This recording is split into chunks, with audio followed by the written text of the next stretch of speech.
평생 허리띠 졸라매며 모은 전 재산이 한순간에 잿더미가 되고 오히려 빚더미에 올라앉게 된다면 선생님께서는 남은 인생을 어떻게 살아가시겠습니까?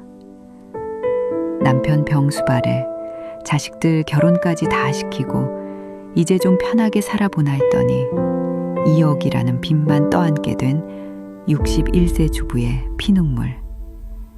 그리고 퇴직금 3억을 주식으로 날리고 아내와 자식들 얼굴도 못 보겠다며 절망하는 67세 가장의 이야기가 혹시 남의 일처럼만 들리시나요?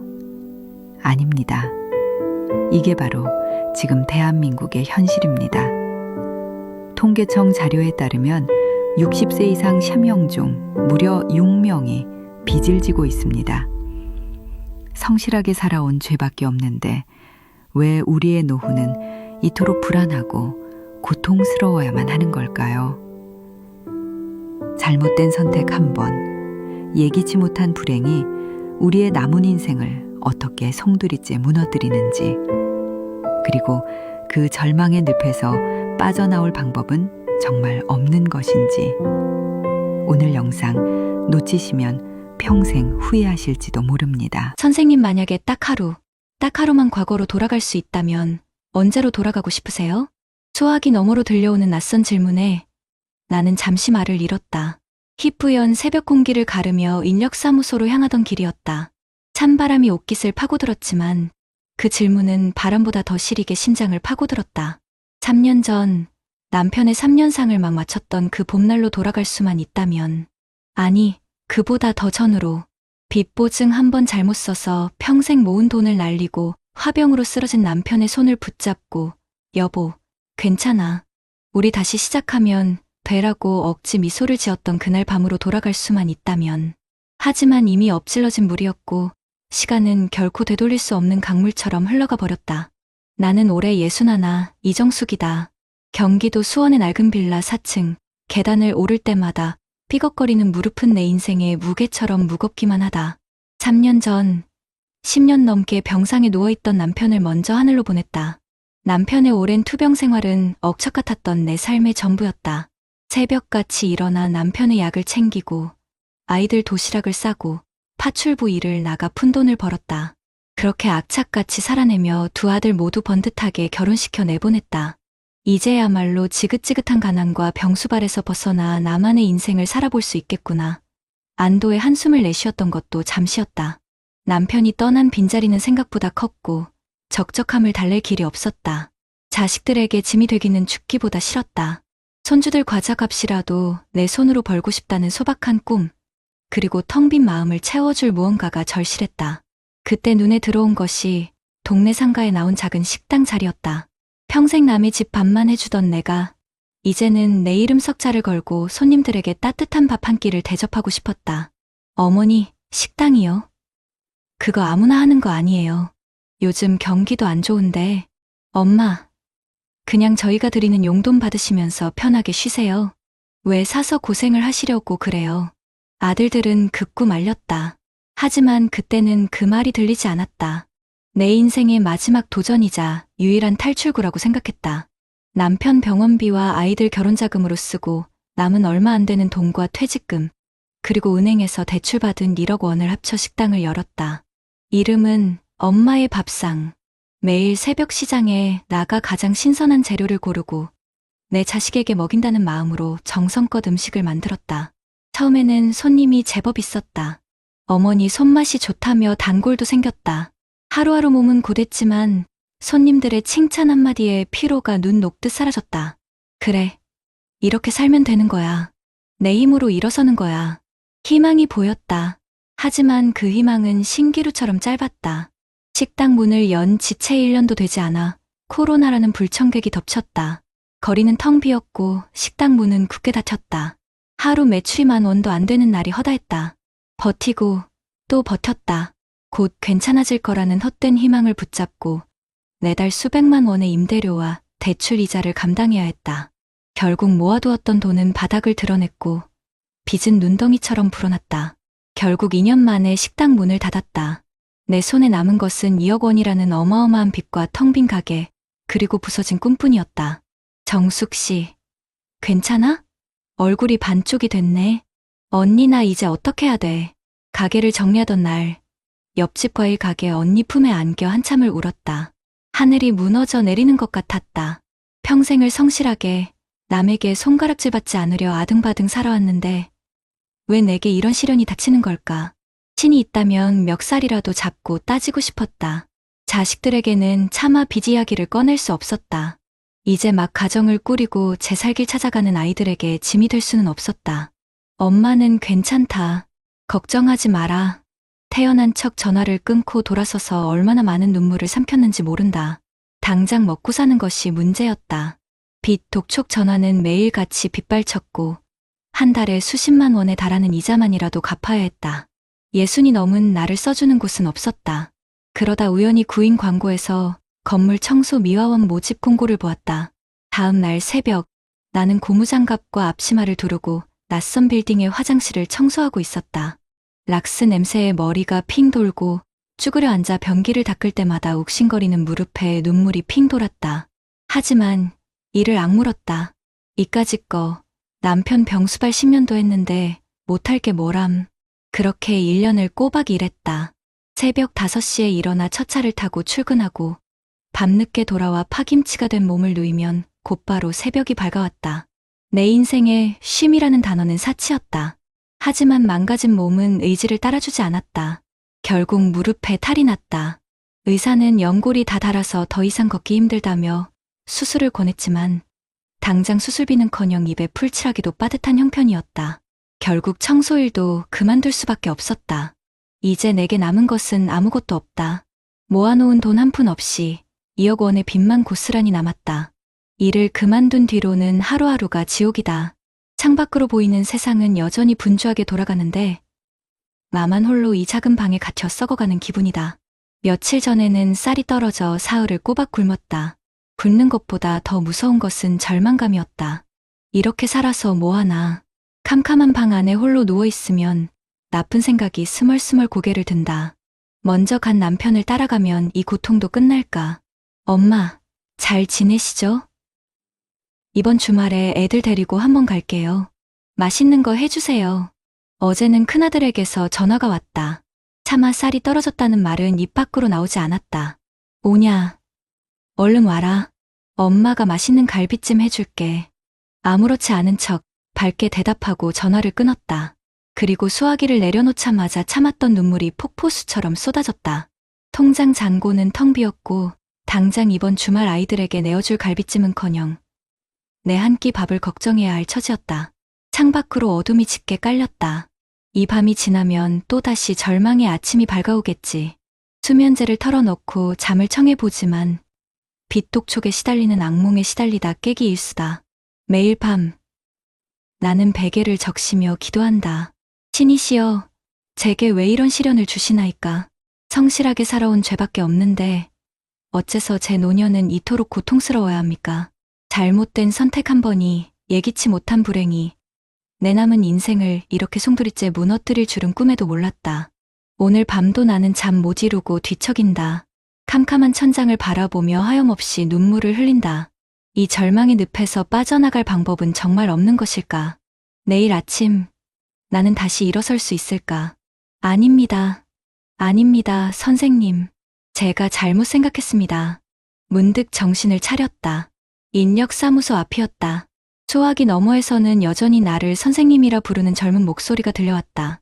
언제부터 통화를 하고 있었는지, 내가 무슨 말을 짓거렸는지 기억조차 나지 않았다. 저는 돌아가고 싶지 않습니다. 만약 돌아갈 수 있더라도 다시는 그 지옥 같은 시간을 반복하고 싶지 않아요. 차라리 지금이 낫습니다. 아무 희망도 기대도 없는 지금이 차라리 마음 편합니다. 스스로 내뱉은 말에 소름이 돋았다. 나는 정말 괜찮은 걸까? 아니, 나는 지금 무너져 내리고 있었다. 발버둥 칠수록 더 깊은 수렁으로 빠져드는 기분이었다. 하지만 인정하고 싶지 않았다. 내 약한 모습을 누구에게도 보이고 싶지 않았다. 특히 내 자식들에게만큼은. 띠링, 문자 한 통이 도착했다. 작은 아들이었다. 엄마, 사랑해요. 이번 주말에 용돈 두둑이 들고 갈게요. 힘내세요. 짧은 문자 한 줄에 무너져 내렸던 둑이 다시 터져 나왔다. 그래. 나 혼자가 아니었다. 나를 사랑해주는 아들들이 있었다. 이대로 주저앉을 수는 없다. 어떻게든 다시 일어서야 한다. 하지만 어떻게? 방법이 보이지 않았다. 2억이라는 빚은 내 힘으로는 도저히 감당할 수 없는 거대한 산처럼 느껴졌다. 그 산이 내 남은 인생을 짓누르고 있었다. 숨을 쉴 수가 없었다. 나는 그저 이 캄캄하고 긴 터널의 끝에 아주 작은 빛이라도 비치기를 간절히 바랄 뿐이었다. 이 지독한 어둠 속에서 나를 건져줄 동화줄은 과연 내려오기나 할까. 나는 오늘 밤도 그저 눈물로 밤을 지새운다. 이것이 바로 2025년 대한민국 61살 이정숙의 현실이다. 여러분 어떠시나요? 위의 사례는 정말 비참하고 서글픈 인생 아닌가요? 하지만 지금부터 소개해드리는 사례는 정반대의 선택으로 행복한 노후를 보내고 있는 분을 소개해드리겠습니다. 여보, 이리 와서 이것 좀 봐요. 작년에 심은 블루베리가 올해는 아주 주렁주렁 열렸네. 햇살이 따사롭게 쏟아지는 베란다에서 남편을 부르는 내 목소리에는 웃음꽃이 가득하다. 올해 63, 박영희. 나는 35년간 아이들을 가르치다 3년 전 정년퇴직한 교사다. 남편 역시 은행에서 30년을 꼬박 일하고 명예퇴직했다. 우리는 지금 경기도 파주의 아담한 아파트에서 그 누구보다 평온하고 행복한 노후를 보내고 있다. 누군가는 우리의 삶이 너무 심심하고 재미없다고 할지도 모른다. 하지만 거친 파도를 헤쳐온 배가 잔잔한 항구에 정박했을 때 느끼는 안도감. 바로 그것이 지금 우리가 느끼는 행복이다. 물론 우리에게도 위기의 순간은 있었다. 아니, 어쩌면 이정숙 씨보다 더 달콤하고 위험한 유혹이었다. 퇴직을 앞둔 2022년 가을이었다. 평생을 붙어 다녔던 친구 미숙이가 솔깃한 제안을 해왔다. 영희야, 우리 이대로 늙을 수 없지 않니? 강릉에 기가 막힌 땅이 나왔는데 우리 퇴직금 합쳐서 예쁜 펜션을 짓는 거야. 커피도 팔고 바비큐장도 만들고. 생각만 해도 멋지지 않아? 우리 이름으로 된 사업 한번 해봐야지. 심장이 쿵쾅거렸다. 평생을 학교와 집만 오가며 정해진 월급에 맞춰 살아온 나였다. 박영이라는 내 이름 석자를 건 무언가를 해보고 싶다는 욕망이 스멀스멀 피어올랐다. 미숙이가 보여주는 조감도는 꿈처럼 아름다웠고 인터넷 블로그에 올라온 펜션 사장님들의 성공기는 뜬구름 같던 내 욕망에 불을 지폈다. 그날 밤 나는 남편에게 조심스럽게 이야기를 꺼냈다. 여보, 우리도 뭔가 새로운 도전을 해보는 건 어떨까요? 미숙이랑 펜션 사업을 해보면. 내 말이 채 끝나기도 전에 평생 한 번 언성 한 번 높인 적 없던 남편의 얼굴이 굳어졌다. 당신 제정신이야? 우리가 평생 어떻게 살아왔는지 잊었어? 당신과 나, 두 아들 키우면서 악착같이 아끼고 모아서 이제 겨우 이 집 한 채 빚 없이 장만하고 애들 결혼시켰어. 우리가 아는 건 성실하게 돈 벌고 아껴 쓰는 것뿐이야. 평생 해보지도 않은 사업에 그것도 인생의 마지막에 받은 퇴직금을 전부 쏟아붓는 건 도박이야. 도박. 남편의 말은 비수처럼 날아와 가슴에 꽂혔다. 서운한 마음에 며칠을 냉가슴 앓았다. 내 인생 마지막 꿈이라는데 저렇게까지 반대해야 하나. 하지만 밤마다 잠 못 이루고 뒤척이며 생각은 점차 남편의 말에 무게가 실리기 시작했다. 우리는 사업가가 아니었다. 평생을 정직한 땀으로 월급을 받아온 봉급쟁이였다. 시장 분석, 마케팅, 손익 계산, 세무 아는 것이 아무것도 없었다. 우리가 가진 것은 한평생 모은 돈과 잘 될 거야라는 막연한 희망뿐이었다. 며칠 후 나는 미숙이를 만나 단호하게 말했다. 미숙아, 미안하지만 나는 못하겠다. 나는 그냥 내 분수껏 지금처럼 사는 게 마음 편할 것 같아. 미숙이는 너는 평생 그렇게 재미없게 살다 죽어라라며 화를 내고 돌아섰고 한동안 연락이 끊겼다. 그렇게 시간은 흘러 2025년 오늘에 이르렀다. 나와 남편은 매달 꼬박꼬박 나오는 공무원 연금과 국민연금을 합쳐 380만 원으로 생활한다. 누군가에게는 적은 돈일지 모른다. 하지만 빚 하나 없는 우리 집이 있고 불필요한 소비를 줄이니 이 돈은 우리 부부가 행복하게 살기에 부족함이 없는 생명수가 되어주었다. 우리는 아침마다 함께 동네 공원을 산책하고 오후에는 주민센터에서 나는 서예를, 남편은 탁구를 배운다. 주말에는 텃밭에서 직접 키운 상추와 고추를 따서 아이들 집에 나눠주는 것이 가장 큰 기쁨이다. 손주 녀석들이 할머니표 쌈장이 최고라며 엄지를 치켜세울 때면 세상 모든 것을 다 가진 기분이다. 얼마 전 미숙이에게서 몇 년 만에 전화가 왔다. 잔뜩 잠긴 목소리였다. 영희야, 나 그때 내 말이 맞았어. 펜션은 생각처럼 되지 않았다. 코로나 이후 여행 트렌드가 바뀌면서 손님은 줄었고 금리가 오르면서 대출 이자는 눈덩이처럼 불어났다. 결국 빚만 잔뜩 진 채 헐값에 펜션을 넘기고 지금은 아파트 경비원 남편이 벌어오는 돈으로 겨우 생활하고 있다고 했다. 소화기 너머로 들려오는 친구의 한숨 섞인 목소리에 내 마음도 무겁게 가라앉았다. 만약 그때 내가 남편의 말을 무시하고 고집을 부렸다면 지금쯤 전화기 너머에서 한숨을 쉬고 있는 것은 바로 나였을지도 모른다. 띠링. 큰아들에게서 영상통화가 걸려왔다. 화면 가득 손주 녀석의 얼굴이 나타났다. 할머니, 저 주말에 할머니 집 갈 거예요. 할머니가 해주는 된장찌개 먹고 싶어요. 오냐, 우리 강아지. 할아버지가 텃밭에서 내가 좋아하는 애호박 따놨어. 얼른 와. 전화를 끊고 남편과 눈을 마주치며 웃었다. 통장에는 수억 원의 돈은 없지만 우리 마음은 그 누구보다 풍요롭다. 화려한 대박의 꿈을 쫓기보다 매일의 소소한 행복과 평온함을 지켜내는 것. 젊을 때 성실하게 쌓아올린 시간의 탑 위에서 조급해하지 않고 천천히 내 속도에 맞춰 걸어가는 것. 그것이 바로 내가 선택한 노후이고 나는 단 한순간도 내 선택을 후회한 적이 없다. 저녁 노을이 붉게 물든 창밖을 바라보며 생각한다. 내일 아침도 나는 사랑하는 남편과 함께 공원을 산책하고 서툰 솜씨로 붓글씨를 쓰며 웃음 지을 것이다. 이 지루할 만큼 평범한 하루하루가 내게는 무엇과도 바꿀 수 없는 가장 큰 축복이자 선물이다. 이것이 바로 2025년 대한민국 63살 박영희의 현실이다. 앞선 사례들을 잘 보셨나요? 이런 문제들과 관련해서 전문가들과 통계 자료를 소개해드리겠습니다. 방금 보신 61세 이정숙님과 67세 선생님의 이야기는 결코 남의 일이 아닙니다. 실제로 우리나라 60세 이상 10분 중 6분은 빚을 지고 살아가고 계시다는 통계가 있습니다. 평생을 가족을 위해 헌신하고 성실하게 살아왔는데 왜 노년기에 접어들어 이런 빚의 굴레에 빠지게 되는 걸까요? 전문가들은 몇 가지 공통적인 이유를 지적합니다. 첫 번째는 바로 준비되지 않은 창업입니다.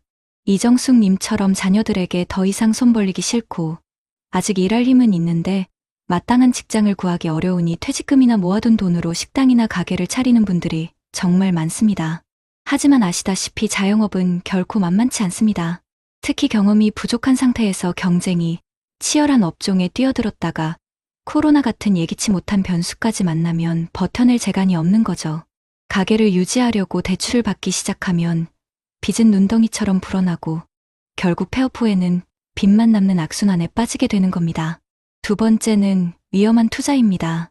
67세 선생님의 사례처럼 은행 이자는 너무 낮고 모아둔 퇴직금만으로는 노후가 불안하게 느껴지니 누군가의 말만 믿고 주식이나 부동산 같은 고위험 투자에 전 재산을 쏟아붓는 경우입니다. 평생 모은 돈을 한순간에 잃어버리면 그 상실감과 절망감은 이루 말할 수 없겠죠. 경제적인 타격은 물론이고 가족 관계까지 무너뜨리는 비극으로 이어지기 십상입니다. 이렇게 경제적 어려움에 처하면 이정숙님처럼 다시 일자리를 찾아 나서지만 현실은 냉혹합니다. 예전처럼 몸이 따라주지도 않고 나이가 많다는 이유로 제대로 된 일자리를 구하기는 하늘의 별 따기입니다. 결국 저임금의 고된 육체노동을 전전하다 건강마저 잃게 되는 경우가 부지기수입니다. 이런 상황이 계속되면 어떻게 될까요? 돈 문제, 건강 문제, 그리고 사회로부터 고립됐다는 외로움까지 겹치면서 극심한 우울감에 시달리게 됩니다. 실제로 우리나라 노인 우울증과 자살률은 세계적으로도 매우 높은 수준인데 그 가장 큰 원인이 바로 경제적 빈곤 때문이라고 합니다. 그렇다면 이렇게 암울한 현실 속에서 행복한 노후는 정말 불가능한 걸까요? 아닙니다. 여기서 우리는 안정적인 노후를 보내고 있는 박영희 선생님의 사례를 눈여겨봐야 합니다. 박영희 선생님 부부는 공무원 연금과 국민연금을 합쳐 매달 380만 원의 고정적인 수입으로 생활하고 계십니다. 큰 돈은 아니지만 이분들에게는 가장 큰 자산이 하나 있습니다. 바로 빚이 없다는 사실입니다. 전문가들이 입을 모아 강조하는 안정적인 노후의 첫 번째 조건이 바로 은퇴 전 부채 청산입니다. 빚이 없으니 매달 들어오는 연금으로 생활비를 쓰고 남는 돈으로 소소한 행복을 누릴 여유가 생기는 거죠. 또 한 가지 중요한 점은 박영희 선생님 남편께서 주변의 유혹에도 불구하고 펜션 사업 같은 불확실한 투자에 뛰어들지 않았다는 겁니다. 평생 모은 소중한 노후 자금을 위험한 곳에 던지는 대신 안정적인 현금 흐름을 지키는 현명한 선택을 하신 거죠. 하지만 돈이 전부는 아닙니다. 박영희 선생님 부부의 삶이 행복해 보이는 진짜 이유는 따로 있습니다. 매일 함께 산책하며 건강을 챙기고 서예와 탁구 같은 새로운 취미를 배우며 삶의 활력을 얻고 텃밭을 가꾸고 손주들과 시간을 보내며 정서적인 만족감을 느끼는 것. 바로 이런 비재정적인 요소들이야말로 노년의 삶을 풍요롭게 만드는 핵심입니다. 결국 두 사례는 우리에게 명확한 교훈을 줍니다. 노후 준비는 단순히 돈을 많이 모으는 것이 아니라 은퇴 후의 삶을 어떻게 살아갈 것인지 구체적으로 계획하는 과정이라는 것을요. 국민연금만 믿지 말고 퇴직연금이나 개인연금을 통해 안정적인 현금 흐름을 여러 개 만들어 두는 지혜가 필요합니다. 그리고 이제 자식이 나의 노후를 책임져 줄 거라는 자식 보험 시대는 끝났다는 사실을 인정하고 스스로의 노후를 책임질 수 있는 자립심을 길러야 합니다. 무리한 투자나 창업은 독이 든 성배와 같다는 것을 명심하고 차라리 검소하게 살더라도 빚없이 안정적인 삶을 추구하는 것이 훨씬 현명합니다. 무엇보다 중요한 것은 건강과 관계입니다. 꾸준히 건강을 관리하고 새로운 것을 배우고 가족이나 친구들과 즐겁게 교류하는 것만큼 확실한 노후 대비는 없습니다. 이정숙님의 눈물이 더 이상 우리 사회에 흐르지 않도록, 그리고 더 많은 분들이 박영희 선생님처럼 웃음 가득한 노후를 맞이할 수 있도록 저희 채널이 앞으로도 여러분 곁에서 힘이 되어 드리겠습니다. 그렇다면 납선 사례들을 해결할 수 있는 방법은 무엇이 있을까요? 먼저 이정숙님처럼 벼랑 끝에 내몰린 시니어분들의 가장 큰 고민, 바로 빚과 경제적 어려움을 해결하는 방법부터 함께 이야기 나눠볼게요. 과도한 부채와 소득 단절은 노년기 삶의 기반을 송두리째 흔드는 정말 무서운 문제죠. 정부와 각 지자체에서는 이런 분들을 돕기 위한 다양한 제도를 운영하고 있습니다. 당장 소득이 없으신 만 65세 이상 어르신들을 위한 기초연금 제도가 있어요. 소득 하위 70%에게는 매달 약 35만 원 내외의 일정 금액을 지급해서 최소한의 생계를 유지하고 자녀들의 부담도 덜어드릴 수 있습니다. 이정숙님께서도 신청 자격이 되는지 꼭 주민센터를 통해 확인해 보셔야 해요. 그리고 감당하기 어려운 빚 때문에 힘들어하시는 분들을 위해 신용회복위원회의 채무조정 제도를 활용할 수 있습니다. 프리워크아웃이나 개인 워크아웃 같은 제도를 통해서 이자율을 낮추고 상환기간을 연장하거나 심지어 일부 채무를 감면받을 수도 있어요.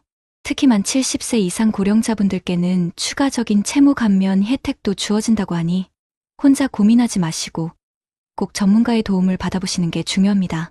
집은 있는데 당장 현금 소득이 부족한 분들을 위해서는 주택연금, 그러니까 영무기지론도 아주 효과적인 방법이에요. 내가 가진 집을 담보로 맡기고 평생 혹은 일정 기간 매달 연금처럼 생활비를 받을 수 있어서 안정적인 노후 소득을 마련하는 데 큰 도움이 됩니다. 전문가분들은 노년기 부채는 혼자 해결하기 정말 어렵다고 강조해요. 그래서 이런 공적 제도를 적극적으로 찾아보고 활용하는 정보력이 무엇보다 중요하다고 입을 모읍니다. 그리고 박영희님 남편분 사례처럼 은퇴자금을 활용한 사업은 정말 신중해야 한다고 경고합니다. 특히 경험이 없는 생계형 창업은 실패할 확률이 매우 높기 때문에 퇴직금은 섣부른 투자보다는 안정적인 연금 상품이나 예금으로 지키는 것이 훨씬 현명한 선택이라고 조언하고 있어요. 다음은 일자리 문제로 넘어가 볼까요? 건강 문제로 청소일마저 그만두게 된 이정숙님의 이야기는 노년기 재취업이 얼마나 어려운지를 잘 보여줍니다. 정부는 이런 어려움을 해결하기 위해 다양한 일자리 지원 사업을 시행하고 있는데요. 먼저 보건복지부와 각 지자체가 주관하는 노인 일자리 및 사회활동 지원 사업이 있습니다. 아동등하교 지원이나 공공시설 관리 같은 공익형 일자리부터 어르신의 경력과 역량을 활용하는 돌봄이나 교육 분야의 사회 서비스형 일자리까지 종류가 다양해요. 이걸 통해서 소득도 보충하고 사회 참여를 통해 활력과 자존감도 되찾을 수 있습니다. 만 50세 이상 퇴직 전문 인력이 자신의 지식과 경력을 활용해서 지역사회에 필요한 서비스를 제공하는 신중년 경력형 일자리도 있고요. 또 만 60세 이상 근로자를 고용하는 사업주에게 정부가 지원금을 지급해서 기업들이 고령자 채용을 늘리도록 유도하는 고령자 고용장려금 제도도 있습니다. 전문가분들은 노인 일자리가 단순히 돈을 버는 것을 넘어서 사회적 관계를 유지하고 건강을 증진하는 아주 긍정적인 효과가 크다고 말합니다. 하지만 지금 공익형 일자리가 저임금, 단기 계약 위주라는 한계도 분명히 지적하고 있어요. 박영희 님처럼 은퇴 후에도 만족도를 높일 수 있도록 개인의 경력과 전문성을 살릴 수 있는 양질의 일자리를 지속적으로 확대해야 한다고 조언하며 이를 위해 정부와 지자체의 재교육 및 직업훈련, 프로그램 강화가 시급하다고 강조합니다. 마지막으로 극단적인 생각까지 하셨던 이정숙님의 사례에서 볼 수 있듯이 노년기 정신건강 문제의 심각성도 빼놓을 수 없습니다. 박영희 님께서 취미 활동과 가족 교류로 활기찬 노후를 보내는 것과는 정말 대조적이죠. 이런 마음의 병, 노인 우울증과 사회적 고립을 치유하기 위한 정부 정책과 제도들도 잘 마련되어 있습니다. 전국 시군구에 설치된 정신건강복지센터와 치매안심센터에서는 누구나 쉽게 정신건강 상담을 받을 수 있어요. 특히 노인 우울증은 조기에 발견하고 상담하는 것이 정말 중요하고 전문 상담사의 도움을 통해 심리적 안정을 찾고 필요한 치료로 연계될 수 있습니다. 또 일상생활이 어려운 취약 노인분들을 대상으로 하는 노인 맞춤 돌봄 서비스도 있어요. 안전 확인, 가사 및 활동 지원, 사회 참여 등 다양한 서비스를 제공해서 주기적인 방문과 안부 전화를 통해 사회적 고립감을 해소하고 정서적 지지를 제공하는 아주 중요한 사회적 안전망입니다. 박영희 님이 즐기시는 서예, 탁구 같은 다양한 여가 교육 프로그램을 제공하는 경로당 및 노인복지관도 활성화되어 있습니다. 단순한 쉼터를 넘어 교류와 배움의 공간으로 기능하면서 새로운 친구도 사귀고 활기찬 노년을 보낼 수 있도록 지원하고 있어요. 전문가분들은 재정적 안정만큼이나 비재정적 노후 준비가 중요하다고 강조합니다. 박영희 님의 사례처럼 은퇴 후의 시간을 채워줄 취미생활, 꾸준한 운동 습관, 그리고 가족 및 친구와의 유대 관계는 노년기 삶의 만족도를 결정하는 핵심 요소입니다. 경제적 어려움이 심리적 위축으로 이어지지 않도록 문턱 낮은 상담 서비스를 적극적으로 이용하고 동네 복지관 프로그램에 참여해서 스스로 사회와 연결되려는 노력이 무엇보다 중요하다고 조언하고 있습니다. 이정숙님의 눈물이 그저 한 개인의 불행으로 끝나지 않으려면 이렇게 촘촘하게 마련된 사회적 안전망을 적극적으로 활용하고 박영희 님의 현명한 선택을 교훈 삼아 우리 사회 전체가 시니어의 삶에 더 많은 관심을 가져야 할 때입니다. 세월의 강물, 굽이굽이 흘러주름진 얼굴에 삶의 흔적 새기네. 때론 거친 물살에 쓸려가듯 아팠고 때론 잔잔한 물결에 평화로이 미소 지었네. 잊지 말아요. 그 모든 순간이 당신이라는 아름다운 강을 만들었음을. 이제 이 강물 끝 새로운 바다가 펼쳐지니 두려워 말아요. 아직 끝나지 않은 당신의 이야기. 사랑하는 시니어 여러분, 그리고 그분들의 소중한 가족 여러분. 이정숙님의 메마른 눈물 속에서 우리는 삶의 벼랑 끝에 선 고독과 절망을 보았습니다. 앞만 보고 달려온 세월 끝에 찾아온 경제적 어려움, 건강의 그림자, 그리고 그 모든 것을 홀로 감당해야 하는 막막함은 비단 이정숙님만의 이야기가 아닐 겁니다.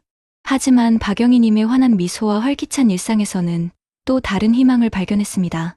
넉넉한 준비와 끊임없이 배우고 나누는 삶이 얼마나 빛날 수 있는지, 서로 기대고 함께 걸어가는 길이 얼마나 따뜻한지를 말입니다. 우리 모두는 때때로 이정숙님처럼 막막한 어둠 속에 갇힌 듯한 기분을 느낄 수 있습니다. 하지만 기억해 주세요. 당신은 혼자가 아니라는 것을. 절망의 끝에 섰다고 느껴질 때조차 우리가 함께 찾아볼 수 있는 작은 손길, 희망의 빛은 언제나 존재합니다. 기초연금의 따스한 품이 당신의 최소한의 삶을 지켜줄 수 있고, 신용회복위원회의 문을 두드리면 얽히고 설킨 빚의 실타래를 전문가의 도움으로 풀어낼 수 있습니다. 살아온 터전인 집이 든든한 버팀목이 되어주는 주택연금은 안정적인 내일을 위한 희망의 씨앗이 될 수 있습니다. 섣부른 투자의 유혹 대신 현명하게 지켜낸 노후 자금은 불안한 마음을 든든하게 받쳐줄 뿌리가 될 것입니다. 이정숙 님이 건강 문제로 청소일마저 놓아야 했던 것처럼 몸의 변화는 피할 수 없는 현실입니다. 그러나 포기하지 않는다면 당신의 경험과 지혜를 나눌 수 있는 새로운 일자리의 문은 언제든 열릴 수 있습니다. 보건복지부와 지자체의 노인 일자리 사업은 단순히 소득을 넘어 사회의 일원으로서 당신의 가치를 다시금 느끼게 해줄 소중한 기회가 될 것입니다. 당신의 손길이 필요한 곳이 얼마나 많은지, 당신의 이야기가 누군가에게 얼마나 큰 위로가 될 수 있는지 잊지 마세요. 무엇보다 우리 마음의 건강을 지키는 일은 정말 중요합니다. 극단적인 생각까지 했던 이정숙님의 눈물이 다시는 흐르지 않도록 혼자 아파하지 마세요. 전국 시군구에 설치된 정신건강복지센터와 치매안심센터는 당신의 이야기를 들어주고 지친 마음을 어루만져 줄 따뜻한 공간입니다. 박영희님처럼 서예를 하고 탁구를 치며 새로운 친구를 만나고 함께 웃고 배우는 경로당과 노인복지관은 단순히 시간을 보내는 곳이 아니라 당신의 삶을 활기찬 색깔로 채워줄 행복의 씨앗을 뿌리는 곳입니다. 가족과 이웃, 그리고 사회와의 끈을 놓지 않는 것, 그것이야말로 진정한 행복을 만드는 비재정적 자산입니다. 사랑하는 시청자 여러분, 세월의 강을 건너온 당신의 삶은 그 자체로 눈부신 역사입니다. 비록 예상치 못한 파도와 역풍을 만날지라도 우리 안에는 그 모든 것을 이겨낼 지혜와 용기가 있습니다. 이정숙님의 눈물에서 우리는 더 늦기 전에 서로에게 손을 내밀어야 할 이유를 배웠고, 박영희님의 미소에서 우리는 아름다운 황혼을 위한 노력의 가치를 깨달았습니다. 누구에게나 나이 들면 찾아옵니다. 하지만 그 나이 듦이 고통과 슬픔이 아닌 충만함과 행복으로 가득 채워질 수 있도록 우리는 서로에게 기꺼이 길잡이가 되어주어야 합니다. 당신의 남은 날들이 걱정과 근심으로 얼룩지지 않고 매일매일 새로운 희망으로 빛나기를 진심으로 바랍니다. 작은 용기, 한 걸음의 노력, 그리고 서로를 향한 따뜻한 마음이 모여 당신의 노년은 그 어떤 시절보다도 아름다운 황금빛으로 물들 것입니다. 우리는 당신의 모든 순간을 응원하며 언제나 곁에서 함께 걸어가겠습니다. 여러분, 혹시 집에만 있는 남편 때문에 답답해 본 적 있으신가요? 아침부터 밤까지 TV 앞에 앉아 리모컨만 만지작거리는 모습, 낯설지 않으시죠? 불과 얼마 전 62세 한 남성이 은퇴하자마자 하루 종일 거실 소파에만 앉아 있으면서 부부 갈등이 폭발했다는 뉴스가 있었습니다. 아내는 남편을 함께 사는 가족이 아니라 움직이지 않는 짐처럼 느껴졌다고 고백했죠. 혹시 여러분 가정도 비슷하지 않나요? 남편은 직장에서 은퇴했지만 새로운 삶의 계획 없이 TV만 보고 아내는 끊임없이 챙기고 잔소리하며 갈등이 쌓여가는 현실 말입니다. 최근 조사에 따르면 은퇴 후 남편의 생활 패턴을 두고 불안감을 느낀다는 아내가 10명 중 7명이나 된다고 합니다. 가장 큰 이유는 하루 종일 집에 있는 남편의 무의미한 생활이었고, 이어서 경제적 불안, 아내 개인 시간의 상실이 뒤를 이었습니다. 문제는 이 단순한 TV 시청이 시간이 갈수록 더 큰 문제로 번진다는 겁니다. 건강은 뒷전, 대화는 줄고 부부 관계는 냉랭해집니다. 실제로 한국에서 황혼이혼 비율이 해마다 높아지고 있다는 사실 알고 계신가요? 은퇴 후 무계획한 생활이 결국 부부 관계의 파탄까지 이어진 사례가 점점 늘고 있다는 겁니다. 여러분, 지금 남편이 단순히 TV만 보고 있는 게 괜찮아 보이시나요? 사실은 그 모습이 앞으로 10년, 20년 뒤 더 큰 고통의 신호일지도 모릅니다. 하지만 걱정하지 마세요. 오늘 이 영상을 끝까지 보신다면 TV 앞 은퇴 남편을 건강하고 활력 있는 노후 동반자로 바꿀 수 있는 방법을 찾을 수 있을 겁니다. 본격적인 영상 시작 전에 구독과 좋아요는 영상 제작에 정말로 큰 힘이 됩니다. 또한 오늘의 영상에는 위에 말씀드린 내용과 관련된 대한민국에서 일어나고 있는 비참한 사례 한 가지와 그와 반대되는 사례를 소개해드리겠습니다. 여러분들이 다 들어보시고 어느 쪽이 내가 원하는 노후의 인생인지 생각해보시는 시간이 되시기 바라겠습니다. 서울 외곽의 한 아파트 단지. 올해 64세 이정호 씨는 지난해 대기업 영업부장에서 퇴직했다. 그는 회사 생활 동안 늘 성과 1등을 외치며 살았고 후배 직원들 사이에서도 일 중독자로 불렸다. 서류 가방에는 늘 고객 명단이 빼곡했고 출장을 가느라 집을 비우는 날이 한 달의 절반 이상이었다. 그렇게 30년 넘게 앞만 보고 달리다 퇴직금을 약 1억 5천만 원 정도 받고 집으로 돌아왔다. 아내 윤정혜 씨는 처음엔 남편이 그동안 고생했으니 이제는 함께 시간을 보내며 여행도 다니고 잊고 살던 취미도 다시 시작하길 기대했다. 그러나 은퇴 후 한 달이 지나면서 그녀의 기대는 무너졌다. 이 씨의 하루는 단순했다. 아침에 눈을 뜨면 세수도 제대로 하지 않고 거실로 나와 TV를 켰다. 채널은 뉴스에서 시작해 드라마, 예능, 스포츠 중계를 거쳐 밤늦게까지 이어졌다. 아내가 아침상을 차리며 여보, 오늘은 배드민턴장이라도 다녀오실래요? 오랜만에 친구들 만나면 기분 전환이 되잖아요 하고 권해도 남편은 낡은 배드민턴채를 힐끗 쳐다볼 뿐 나가기도 귀찮아. 그냥 TV 볼래라는 대답이 돌아왔다.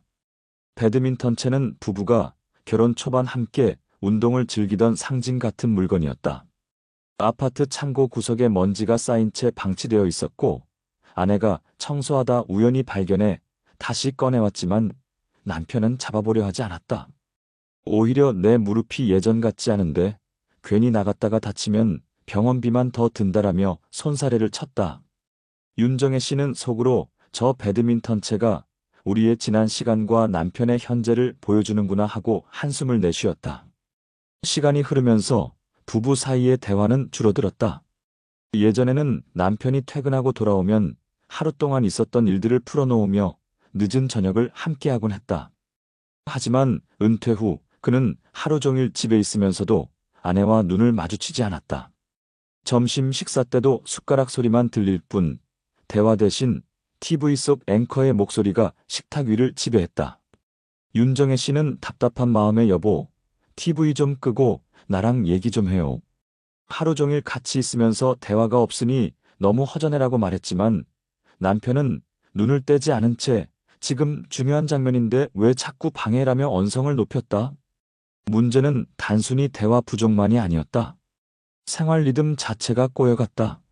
남편은 새벽까지 드라마 재방송을 보느라 늦게 잠들고 아침에는 10시가 넘어서야 일어났다. 그러다 보니 아내는 혼자 집안일을 하고 장을 보며 하루를 시작했다. 저녁 무렵 남편은 TV 속 먹방 프로그램을 보며 저 집은 소고기를 구워 먹네. 오늘은 고기 좀 먹자라며 툭 내뱉었다. 윤정혜 씨는 퇴직금으로 생활해야 하는데 무작정 소비하려는 건 아닌가라는 불안에 시달렸다. 경제적인 문제도 갈등을 키웠다. 퇴직금 1억 5천만 원은 통장에 들어왔지만 아파트 대출의 일부를 갚고 나니 실제로 손에 쥔 돈은 많지 않았다. 게다가 물가가 치솟는 2025년 현실에서 매달 생활비와 관리비, 건강보험료를 내고 나면 남는 돈이 없었다. 윤정혜 씨는 틈날 때마다 남편에게 여보, 다시 일할 생각은 없어? 요즘 마트 계산원이나 경비직 같은 것도 은퇴자들이 많이 한다는데 라고 조심스레 물었다. 그러나 남편은 내가 평생 대기업 부장이었는데 이제 와서 그런 일 하라고? 차라리 그냥 집에 있겠다라며 자존심을 내세웠다. 아내의 불안은 점점 더 커졌다.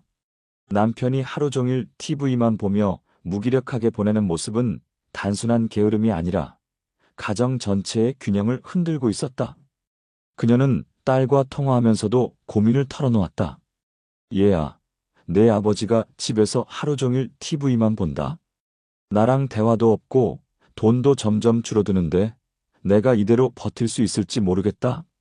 딸은 엄마 요즘 뉴스 보니까 아버지 세대에서 이런 문제 많대. 친구들이랑 나가서 운동이라도 하시라 해요라며 조언했지만 정작 남편은 귀를 닫은 듯 했다. 결정적인 순간은 어느 날 저녁에 찾아왔다. 아내가 용기 내어 여보, 우리 저녁 먹고 산책이라도 같이 나가자라고 제안했을 때였다. 남편은 귀찮다는 듯 손을 휘젓더니 당신은 왜 이렇게 잔소리가 많아? 그냥 나 좀 가만히 둬라고 소리쳤다. 윤정혜 씨는 그 순간 눈물이 핑 돌았다. 평생 가족을 위해 일만 하던 남편이 은퇴 후 이렇게 변할 줄은 몰랐다. 아내의 눈에는 소파에 앉아 리모컨만 누르고 있는 남편이 함께 살아가는 배우자가 아니라 거실 한쪽에 놓인 낡은 가구처럼 보였다. 낡은 배드민턴채는 여전히 거실 구석에 기대어 있었다. 예전에는 두 사람이 함께 땀 흘리며 웃었던 기억의 상징이었지만 지금은 먼지만 쌓여가며 부부 사이의 단절을 묘사하는 물건이 되어 있었다. 윤정혜 씨는 채를 바라보며 이제 우리 삶의 활기도 웃음도 함께 묻혀버린 건 아닐까 하는 생각에 마음이 무거워졌다. 이웃들도 이런 변화를 감지했다. 같은 아파트에 사는 김 여사가 아내에게 다가와 요즘 정호 씨는 얼굴이 안 보이네요. 전에 같이 운동도 하시던 분인데라고 물었을 때 윤정혜 씨는 대답 대신 억지 웃음을 지었다. 남편의 은퇴 이후 부부의 생활은 점점 더 외딴 섬처럼 고립되고 있었다. 시간이 더 흐르자 윤정혜 씨의 걱정은 현실이 되기 시작했다. 하루 종일 소파에 앉아 움직이지 않던 남편의 몸은 눈에 띄게 불어났다. 배둘레가 늘어나 바지가 맞지 않게 되었고 계단 몇 층만 올라가도 숨을 헐떡였다. 정기검진을 받으러 병원에 갔을 때 의사는 혈압과 혈당 수치가 모두 위험 수준이라며 생활 습관을 바꾸지 않으면 큰일이 날 수 있다고 경고했다. 그러나 이정호 씨는 집으로 돌아오자마자 또다시 TV를 켜고 소파에 앉았다. 여보, 의사 선생님이 그렇게 말씀하셨잖아요. 운동 좀 합시다. 같이 동네 공원이라도 걸어봐요. 윤정혜 씨가 간곡히 부탁했지만 남편은 리모컨을 만지작거리며 무심하게 대답했다. 괜찮아. 약 먹으면 돼. 괜히 밖에 나가서 쓰러지는 것보다 집에서 쉬는 게 낫지. 그 순간 아내는 말문이 막혔다. 그녀의 눈에는 남편이 은퇴 이후 점점 살아가는 사람이 아니라 그저 버티는 사람처럼 보였다. 문제는 건강만이 아니었다. 경제적인 불안은 점점 더 부부를 옥죄었다. 퇴직금 일부를 생활비로 쓰면서 통장의 잔액은 빠르게 줄어들었다. 물가는 계속 오르는데 남편은 어떤 새로운 수입도 만들려 하지 않았다. 이제 와서 어디 가서 일하겠어? 그냥 연금이나 나오면 그걸로 버티면 되지. 그는 이렇게 말했지만 아내는 그 연금이 생활비와 의료비를 감당하기엔 턱없이 부족하다는 걸 잘 알고 있었다. 더 큰 문제는 아내의 마음이었다. 하루 종일 TV 앞에 앉아있는 남편을 바라보며 그녀는 자신이 점점 외로워지고 있다는 걸 느꼈다. 예전에는 함께 웃고 이야기하며 시간을 보냈지만 이제는 남편과 나누는 대화가 하루에 고작 두세 마디뿐이었다. 밥 줘. 오늘 반찬 뭐야? 이런 말들이 전부였다. 가끔 딸이 집에 찾아와 아버지, 요즘 뭐하고 지내세요? 하고 물으면 남편은 머쓱하게 웃으며 드라마 보고 뉴스 보고 그렇게 지내지 뭐. 라고 답했다. 딸은 걱정스러운 눈빛으로 엄마를 바라봤지만 결국 아무 말도 못하고 돌아갔다. 윤정혜 씨는 딸에게 걱정을 끼치고 싶지 않아 억지 미소를 지었지만 집안의 공기는 이미 무겁게 가라앉아 있었다. 어느 날 아내는 용기를 내어 거실 구석에 세워둔 낡은 배드민턴 채를 다시 꺼내들었다. 먼지를 털고 손잡이를 닦으며 말했다. 여보, 이거 기억나요? 우리 신혼 때 매주 주말마다 이거 들고 운동하러 갔잖아요. 그때 당신이 얼마나 활기찼는지 다시 한번 해보면 어때요? 남편은 잠시 채를 바라보더니 고개를 젓고는 다시 TV 쪽으로 눈을 돌렸다. 이제는 힘들어. 무릎도 안 좋고 친구들도 다 안 한다는데 내가 뭘 하겠어? 그 대답에 아내는 더 이상 말을 잇지 못했다. 낡은 배드민턴 채는 다시 거실 구석으로 돌아갔다. 이번에는 아내도 꺼내지 않았다. 그 물건이 이제는 희망의 상징이 아니라 되돌릴 수 없는 시간과 부부 사이의 간극을 보여주는 증거처럼 느껴졌기 때문이다. 이후로 남편은 점점 더 집안에만 머물렀다. 아파트 단지 주민들이 운동하러 나갈 때마다 그는 커튼을 쳐놓고 TV 소리에만 몰두했다. 아내는 이웃들과 마주칠 때마다 애써 웃으며 요즘 집에만 계세요라는 말을 흘려들었지만 속으로는 깊은 고립감을 느꼈다. 밤이 되면 아내는 혼자 부엌 식탁에 앉아 멍하니 천장을 바라보았다. 남편은 거실에서 또다시 재방송 드라마에 빠져 있었다. 같은 집에 살고 있지만 마치 서로 다른 세계에 존재하는 사람들 같았다. 그녀는 마음속으로 이렇게 중얼거렸다. 내가 지금 살고 있는 이 집이 과연 가정일까? 아니면 텔레비전이 주인인 낯선 공간일까? 시간이 갈수록 남편의 무기력은 가족 모두에게 그림자처럼 드리웠다. 딸은 부모 집에 오기를 점점 꺼려했고 아내는 친구들과의 만남도 줄어들었다. 부부 사이에는 말 대신 한숨이 오갔다. 낡은 배드민턴채는 여전히 거실 구석에 놓여 있었다. 그것은 단순한 운동기구가 아니라 이제는 남편의 무기력과 아내의 고독을 상징하는 오브제가 되었다. 아내는 그 채를 볼 때마다 우리가 다시 함께 뛸 수 있을까? 아니면 저 채처럼 먼지만 쌓이며 끝나버릴까? 라는 두려움에 가슴이 먹먹해졌다. 여러분 어떠시나요? 위의 사례는 정말 비참하고 서글픈 인생 아닌가요? 하지만 지금부터 소개해드리는 사례는 정반대의 선택으로 행복한 노후를 보내고 있는 분을 소개해드리겠습니다.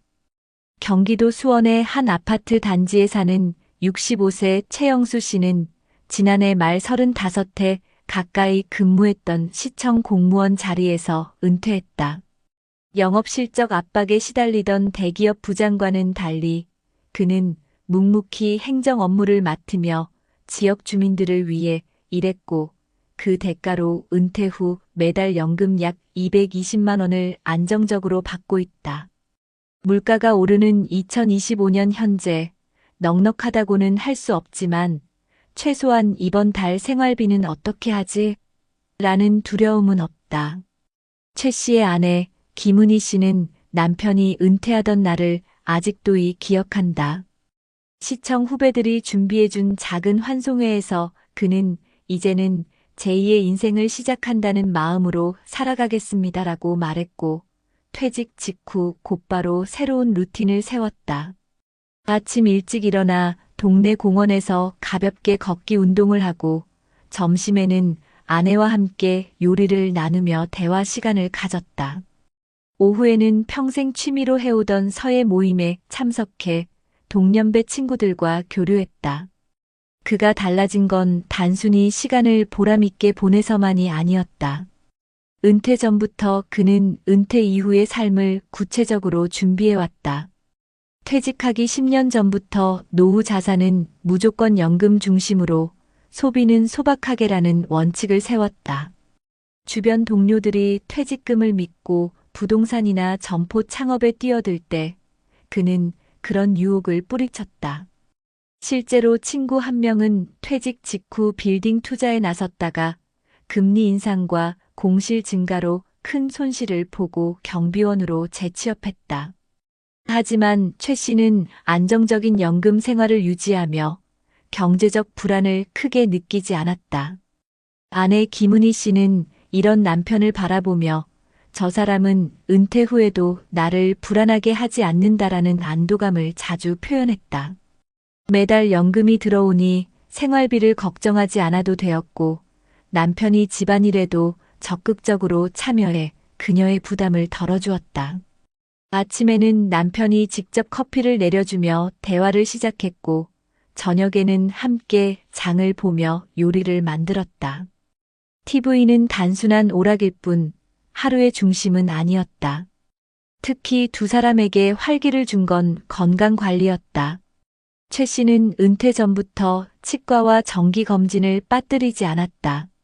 덕분에 60대 중반인 지금도 치아가 튼튼해 식사를 즐길 수 있었고 이것은 부부의 작은 행복으로 이어졌다. 반대로 주위 친구들은 치과 치료비에 매달 수십만 원을 쓰며 고생하는 경우가 많았다. 그는 친구들에게 은퇴 준비는 돈만이 아니라 건강까지 저축하는 거야라며 웃으며 이야기했다. 또 하나 주목할 점은 사회적 관계망이다. 은퇴 후 고립되는 사람이 많지만 그는 오히려 더 활발히 사람들을 만나기 시작했다. 공무원 시절부터 유지해온 봉사 모임에 꾸준히 나가고 동네 주민자치센터 프로그램에도 참여했다. 그곳에서 만난 사람들과는 금세 가까워졌다. 이들은 단순한 지인에 그치지 않았다. 가벼운 산책 친구, 긴급 상황에 도움을 줄 수 있는 이웃, 함께 취미를 즐기는 동료까지 다양한 지근거리 친구들이 최 씨의 일상을 풍성하게 채워주었다. 한 번은 이런 일이 있었다. 여름 폭우로 아파트 단지 지하 주차장이 침수될 위기에 처했을 때 최 씨는 서예 모임에서 알게 된 동네 친구 2명과 함께 곧바로 나가 배수 작업을 도왔다. 그 경험은 단순히 위기를 넘기는 것을 넘어 서로에게 신뢰와 의지의 끈을 더 단단하게 해주었다. 아내는 그런 남편을 바라보며 내가 혼자가 아니라는 걸 느낀다며 마음 놓고 웃을 수 있었다. 집 안에서도 그는 무기력하지 않았다. 아내와 가사노동을 나누고 정리정돈을 하며 이제 내가 집안의 또 다른 일꾼이라는 자부심을 가졌다.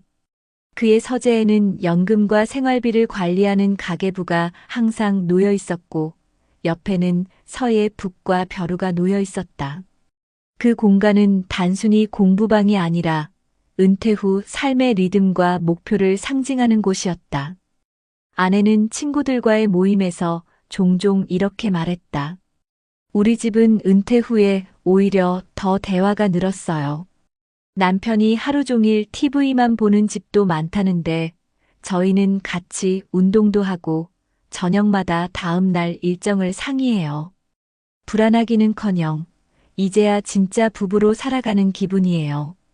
그녀의 말에 다른 아내들이 부러운 눈빛을 보냈다.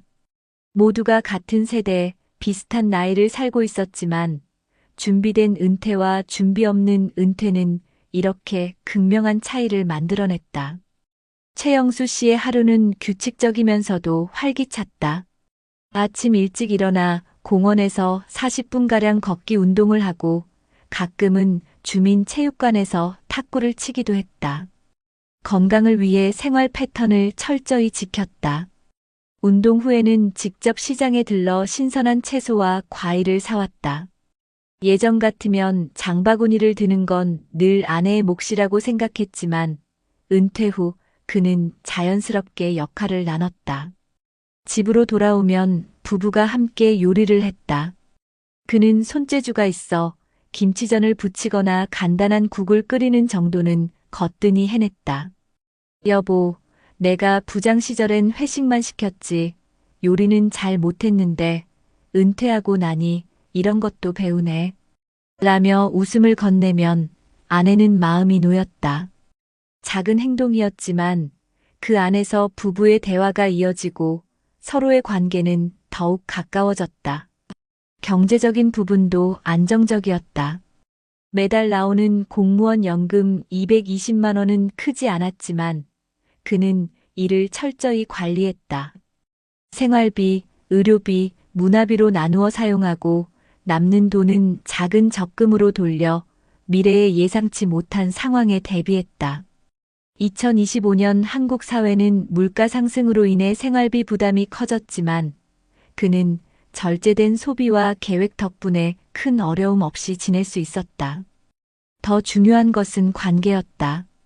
그는 은퇴 후 고립은 곧 병이라는 사실을 잘 알고 있었다. 그래서 일부러라도 사람들과의 만남을 이어갔다. 주민자치센터에서 운영하는 서예 교실은 그의 삶에 활력을 주었다. 먹을 갈고 붓을 드는 순간 그는 오히려 새로운 목표를 가진 학생처럼 느껴졌다. 글씨 한 획 한 획에 집중하면서 마음이 차분해졌고 수업이 끝나면 친구들과 차를 마시며 이야기를 나눴다. 이 모임에서 만난 박 선생은 가까운 동네에 사는 또래였는데 둘은 금세 지근거리 친구가 되었다. 걸어서 10분 거리에 살아 언제든 연락하면 함께 산책을 나갈 수 있었다. 어느 날 박 선생이 감기에 걸려 힘들어했을 때 최영수 씨가 직접 죽을 끓여 가져다 주었다. 그 경험은 두 사람의 우정을 더욱 단단하게 만들었고 서로에게 의지가 되어 주었다. 이런 관계망은 위기 상황에서 더욱 빛을 발했다. 지난해 겨울 아파트 단지에 정전이 발생했을 때 그는 서예 모임 친구들과 함께 어르신들이 사는 집을 먼저 찾아가 추위를 막을 수 있도록 도왔다. 주민들은 은퇴한 공무원이라 그런지 아직도 현장에서 일하는 것 같다며 고마움을 전했다. 최 씨는 그때 느꼈다. 아, 은퇴 후에도 내가 누군가에게 필요한 사람이구나. 아내 김은희 씨도 달라졌다. 남편이 집에서 하루 종일 TV만 보는 게 아니라 능동적으로 일상에 참여하는 모습을 보면서 그녀는 안정감을 느꼈다. 저녁 식탁에 앉으면 자연스럽게 대화가 흘러나왔다. 오늘은 서예 모임에서 무슨 글씨를 썼어? 동네 도서관에 강좌가 새로 열렸다는데 같이 들어볼래? 대화의 주제는 늘 다양했고 그 속에서 부부는 서로의 마음을 다시 확인했다. 자녀와의 관계도 원만했다. 딸은 부모 집에 올 때마다 아빠가 젊어 보인다. 친구들도 다 은퇴하고 무기력해졌다는데 아빠는 왜 이렇게 바빠? 라며 놀라워했다. 그 말에 최 씨는 웃으며 대답했다. 은퇴했다고 쉬는 게 아니야. 이제야 진짜 내 시간을 사는 거지. 딸은 그런 아버지를 보며 안심했고 부모와의 시간을 소중하게 여겼다. 무엇보다 의미 있는 건 그가 스스로를 쓸모 있는 사람이라고 느낀다는 점이었다. 그는 매주 토요일마다 지역 아동센터에서 봉사활동을 하며 아이들에게 글씨를 가르쳤다. 아이들이 할아버지 글씨가 멋있어요 라고 말하면 그는 마음이 벅차올랐다.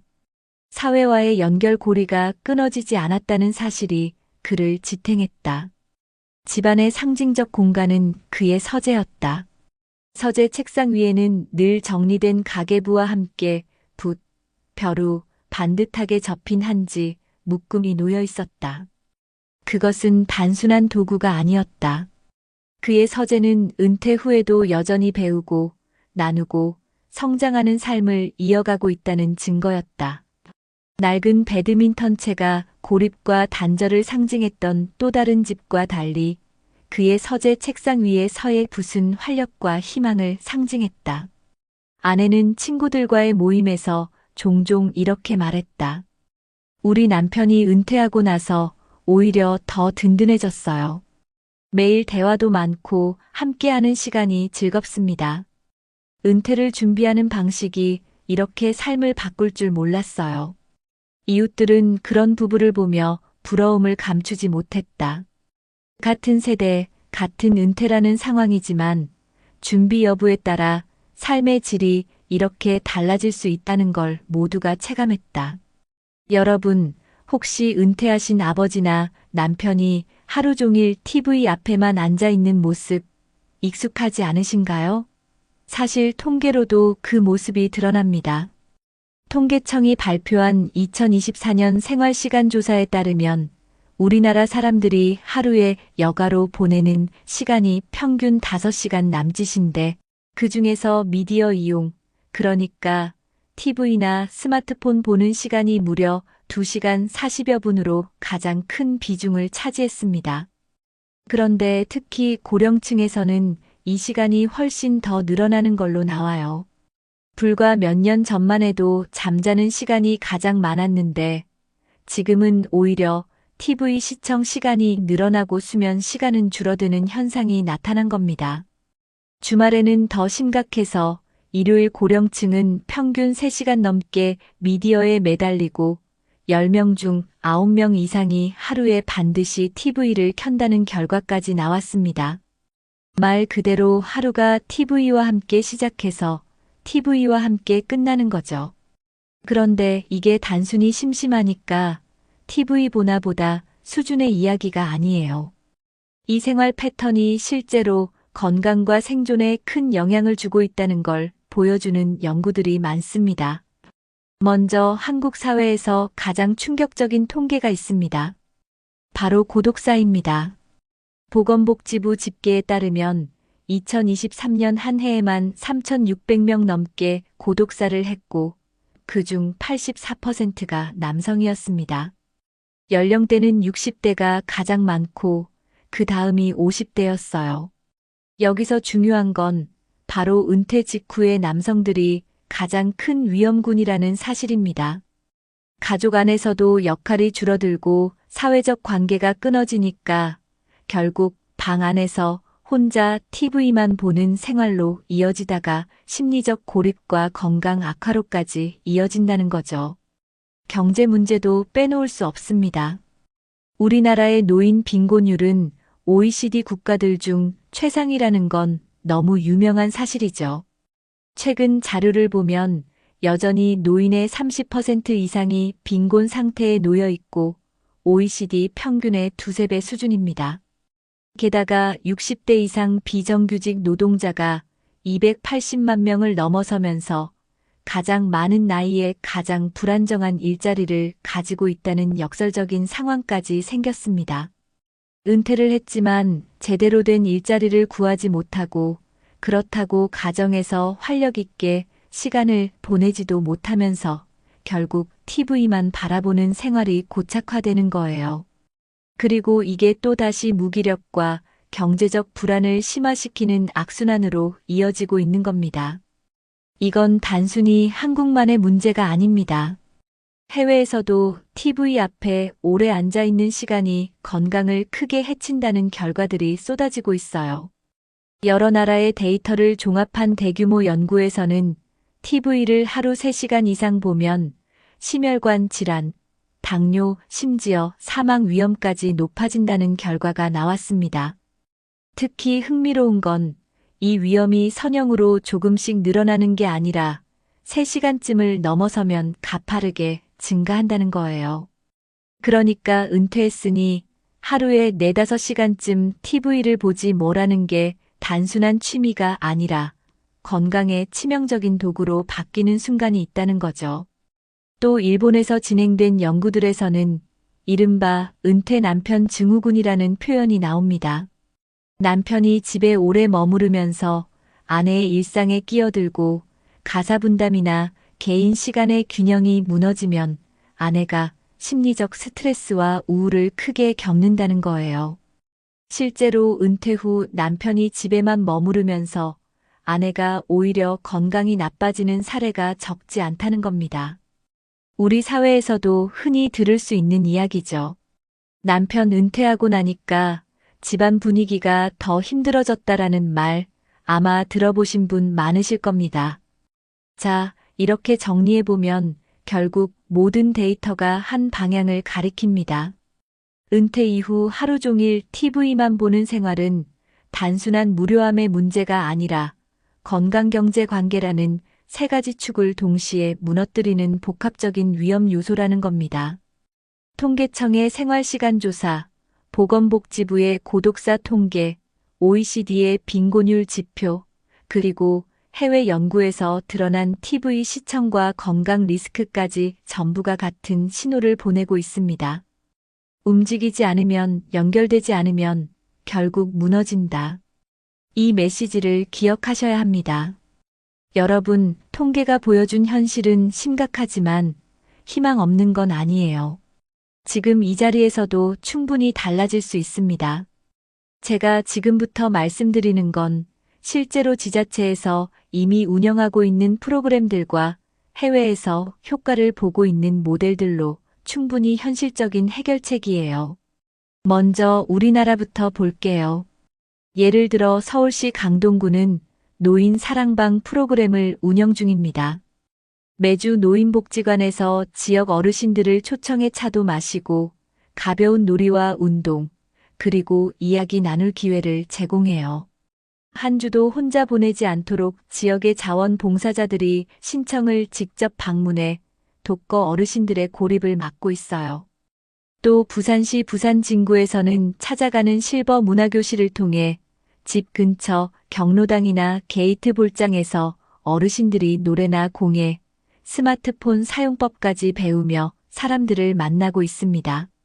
무엇보다 이 프로그램들은 비용이 크지 않고 지자체가 예산을 투입해 지역 커뮤니티 활성화를 목표로 운영한다는 점이 핵심입니다. 그리고 경기도 성남시의 동행 카페 프로젝트는 하루에 커피 한 잔 정도의 비용으로 참여할 수 있는 소모임 형태입니다. 참가자들이 매주 모여서 식물 가꾸기나 가벼운 스트레칭, 음악 감상 등 취미 활동을 함께 나누며 소셜 프루프를 체감하게끔 돕습니다. 이런 활동 하나에 참여하는 것만으로도 나는 여전히 누구와 연결되어 있다는 감정을 회복하게 됩니다. 또 하나 전국 기초자치단체에서 제각기 운영 중인 실버 자원봉사자 프로그램도 주목할 만해요. 예를 들어 전북 전주시는 실버 멘토링을 운영해 은퇴한 어르신들이 지역 청소년에게 과거 직장 경험이나 농사 노하우 등을 나누며 동시에 자신의 존재감을 회복하게 돕고 있어요. 유대감과 역할의 회복, 자존감 상승이 한꺼번에 이루어지죠. 이런 지자체 사례들은 4가지 키워드로 정리할 수 있어요. 접근성, 작은 비용, 사회적 연결의 창출, 역할 제공. 핵심은 누가 어디서든 작게라도 이어지는 일상의 실천이에요. 이제 해외 사례로 들어가 볼게요. 네덜란드 정부는 유나이티드 에그 AINST 롤리너스라는 국가 프로그램을 운영하는데 75세 이상 노인에게 연 1회 가정 방문 서비스를 제공합니다. 방문하면서 이용 가능한 복지 서비스, 사회 활동 등을 안내하고 24시간 전화 상담도 받게 해요. 한마디로 당신은 혼자가 아니다라는 메시지를 체계적으로 전달하는 모델이죠. 호주에서는 레드크로스, 그러니까 호주 적십자사가 고령자 돌봄 자원봉사 프로그램을 운영하고 있습니다. 이 프로그램은 정기적으로 어르신들을 방문하거나 전화를 통해 안부를 확인하고 식사 배달이나 병원 동행도 지원해요. 예를 들어 젊은 자원봉사자가 90세 이상 어르신을 정기 방문하고 함께 차를 마시며 이야기를 나누는 활동을 통해 심리적 안정과 생기 있는 하루를 선물한다는 평가가 나왔습니다. 또 한 사례로 사이클링 위사우트 에이지라는 덴마크에서 시작된 자전거 모임이 있어요. 동네 자전거 리어카에 실버 세대 어르신을 태우고 자원봉사자가 직접 드라이브를 해드리는 프로그램입니다. 바람을 느껴본 건 언제였지? 라는 감정을 깨워준다는 말이 많고요. 현재 전 세계 50개국 이상 150만 명 이상에게 긍정적 영향을 미쳤다고 알려져 있습니다. 그리고 미국의 어메리코 시니어즈도 주목할 만합니다. 이 프로그램은 55세 이상 시니어들이 자원봉사자로 활동하면서 아이들을 돕거나 독거 어르신에게 전화로 안부를 묻거나 함께 외출을 하는 활동을 지원합니다. 단순한 참여가 아니라 나는 이렇게 쓸모 있는 사람이라는 자존감을 더욱 확고하게 만들어주는 구조죠. 이외에도 미국의 PAC 프로그램 오브 올 마이너스 인클루시브 케어 포 더 엘덜리는 의료와 일상 케어를 통합 제공하는 모델로 노인이 오래도록 자택 중심으로 건강하게 살아갈 수 있게 돕는 시스템입니다. 재택 서비스, 이동 수송, 진료, 상담, 재활 프로그램까지 한 몸으로 묶은 케어 시스템이죠. 지금까지 말씀드린 것을 한 문장으로 요약하면 이렇습니다. 작게 시작하시되 꾸준하게 연결성을 채워나가세요. 지역 내에 허브가 될 만한 프로그램 예를 들어 복지관, 문화센터, 동네 카페에 주기적으로 참여하고 자원봉사나 동기 있는 활동을 통해 관계를 회복하고 외국처럼 바람 한 모금, 한 잔의 대화, 영상 통화처럼 사소해 보이지만 효과적인 연결 루틴을 만드는 거예요. 하루 종일 켜진 TV 불빛, 낡은 배드민턴채 위에 쌓인 먼지.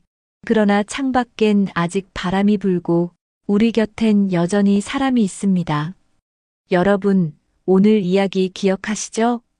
한쪽에는 은퇴 후 하루 종일 소파에 앉아 TV만 보며 점점 작아지는 삶을 살던 분이 있었습니다. 무너져가는 건강, 멀어지는 가족, 그리고 점점 희미해져가는 자신만의 존재감. 참 서글프고 안타까운 인생이었죠. 하지만 또 다른 한쪽에는 달랐습니다. 퇴직금을 단순히 돈으로만 두지 않고 시간을 취미로, 관계로, 배움으로 저축했던 분이 있었죠. 그는 아내와 함께 여행을 다니고 동네 친구들과 웃고 스스로의 가치를 잃지 않으며 하루하루를 빛나게 살고 있습니다. 같은 은퇴, 같은 나이였지만 선택과 준비가 만든 결과는 이렇게 달랐습니다. 여러분, 우리 모두 행복한 쪽을 꿈꾸지 않으시나요? 이제는 늦었다고 생각할 수도 있습니다. 하지만 아닙니다. 작은 변화 하나가 인생의 마지막 장을 완전히 바꿀 수 있습니다.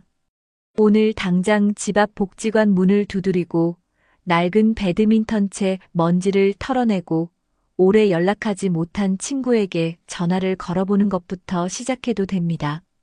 노후는 단순히 오래 사는 시간이 아닙니다. 어떻게 살아가느냐의 문제입니다.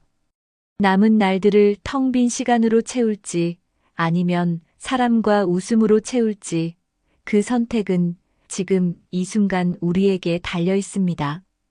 여러분, 아직 늦지 않았습니다.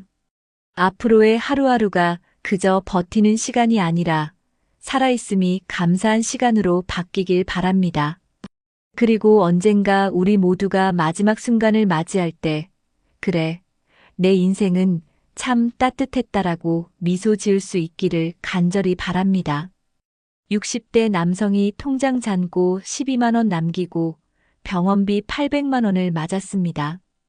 퇴직 후 즐기려다 남은 건 빚뿐이었습니다. 여러분, 이게 먼 나라 얘기 같으신가요? 경기도 성남에 사는 62세 박용철 씨는 퇴직 후 시간을 좀 여유롭게 보내고 싶었습니다. 고생한 자신에게 주는 선물이라며 스쿠버 다이빙도 배우고 친구들과 골프도 시작했죠. 처음엔 건강을 위해서라고 말했지만 1년 반이 지나고 나니 보험은 해지됐고 통장엔 몇십만 원이 전부였습니다. 내가 평생 번 돈이 다 어디 갔지? 그는 이렇게 말했습니다. 혹시 여러분도 비슷한 생각 해보신 적 있나요? 열심히 살았고 자식들 다 키웠고 이제 나를 위해 살아야지 싶었는데 막상 통장은 텅 비고 미래는 더 막막해지는 느낌. 요즘은 병원비도 무섭고 물가도 오르고 손주 용돈까지 부담인데 그저 내 인생 한 번쯤은 나도 즐기고 싶어서 시작했던 취미 생활이 오히려 내 노후를 갉아먹는 흉기가 되어 돌아오는 경우가 적지 않습니다. 그런데 더 무서운 건 이런 일이 생각보다 흔하다는 사실입니다. 이미 수많은 분들이 나만을 위한 인생을 살고 싶다는 마음으로 소비를 시작했다가 노후 파산으로 이어지는 길목에 서 계십니다. 오늘 이 영상에서는 그 치명적인 실수의 흐름을 하나하나 짚어보려 합니다. 끝까지 보신다면 지금 멈춰야 할 씀씀이와 정말 나를 위한 삶이 무엇인지 분명히 찾으실 수 있을 겁니다. 본격적인 영상 시작 전에 구독과 좋아요는 영상 제작에 정말로 큰 힘이 됩니다. 또한 오늘의 영상에는 위에 말씀드린 내용과 관련된 대한민국에서 일어나고 있는 비참한 사례 한 가지와 그와 반대되는 사례를 소개해드리겠습니다. 여러분들이 다 들어보시고 어느 쪽이 내가 원하는 노후의 인생인지 생각해보시는 시간이 되시기 바라겠습니다. 외국계 대기업 부장 은퇴 후 낡은 골프백을 마주하다. 최도윤 씨는 63세. 서울 송파구에 거주하며 외국계 가전회사에서 35년 근무 후 부장으로 은퇴했다. 업무는 치밀했고 인맥도 넓었다. 퇴직 당시 받은 퇴직금은 5억 6천만 원. 인생 2막은 나를 위한 삶이라며 계획도 준비도 철저했다. 그는 퇴직 다음 주부터 골프장에 나가기 시작했다. 회사 다닐 때 못다한 여유를 누리고 싶었다. 마침 지인들이 있는 골프 모임에서 준회원권을 추천해 주었다. 9천만 원에 구입한 수도권 골프장 준회원권, 그는 투자라 여겼다. 이 정도 여유는 누려야죠. 라며 아내도 고개를 끄덕였다. 그 뒤 매주 3번 이상 라운딩, 연습장은 거의 매일 출근했다. 드라이버, 퍼터, 클럽, 골프화까지 최신 모델로 교체했다. 중고 사이트에 내놓은 기존 장비엔 먼지만 쌓였다. 카카오톡 프로필은 골프장 사진으로 바뀌었고 인스타그램에는 식사와 스코어 사진이 가득했다. 이제 이게 내 삶이야. 라며 도윤 씨는 활짝 웃었다. 문제는 1년 후였다. 총 지출 1억 7천만 원. 퇴직금의 3분의 1이 골프비, 모임비, 장비, 여행, 렌트카로 빠져나갔다. 생활비와 고정 지출은 아내 명의 예금으로 충당 중이었다. 아내는 점점 말이 줄었다. 전기료 관리비, 식비도 빠듯한데 남편은 다음 주 제주 골프 예약을 잡았다. 둘째 딸이 결혼 준비로 연락했을 때 도윤 씨는 골프 중이었다.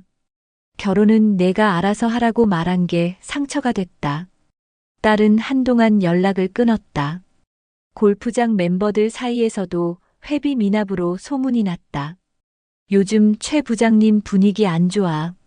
말은 돌았고 도윤 씨는 모임에 나가지 않았다.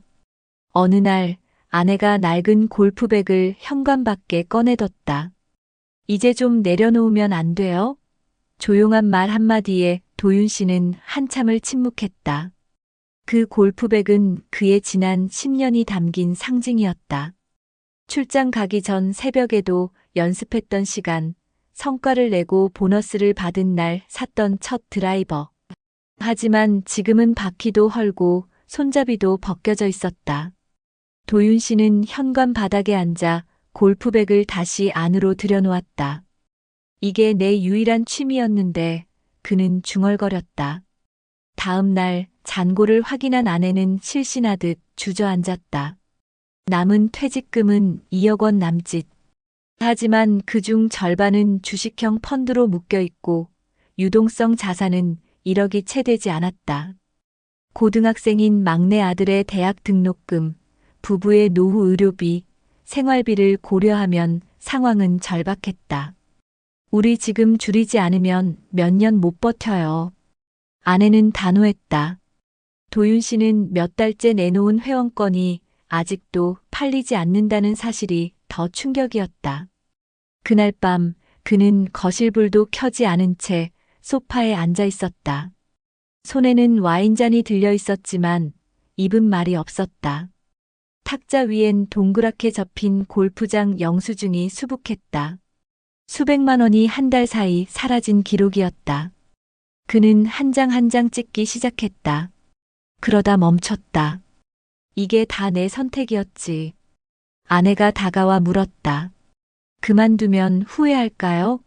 도윤 씨는 대답하지 못했다. 대신 낡은 골프백을 바라보며 작게 말했다. 이젠 좀 멀리 보내줘야 할 것 같아. 그날 새벽 골프백은 베란다 창고로 옮겨졌다. 그렇게 조용히 내려놓은 것이다. 며칠 후 도윤 씨는 주민센터 앞 벤치에 앉아 있었다. 손엔 낡은 모자와 얇은 점퍼. 라운딩 대신 그는 아침마다 버스를 타고 집 근처 공원을 돌기 시작했다. 마주치는 노인들과 인사를 나누며 처음엔 어색했지만 곧 동네 복지관에서 운영하는 시니어 건강 걷기 프로그램을 알게 됐다. 일주일에 3번 만보 걷기를 함께하며 도윤 씨는 처음으로 비용 들지 않는 취미의 의미를 알게 됐다. 낯선 듯 익숙한 동년배들과 하루 만보를 걷고 나서 나누는 국 한 그릇이 그의 일상을 채우기 시작했다. 아내와의 관계도 조금씩 변했다. 함께 시장에 가고 점심국을 같이 끓이고 신문 기사를 읽으며 대화를 이어갔다. 하루는 아내가 말했다. 그땐 왜 그렇게 골프에 빠지셨어요? 도윤 씨는 잠시 침묵하다가 답했다.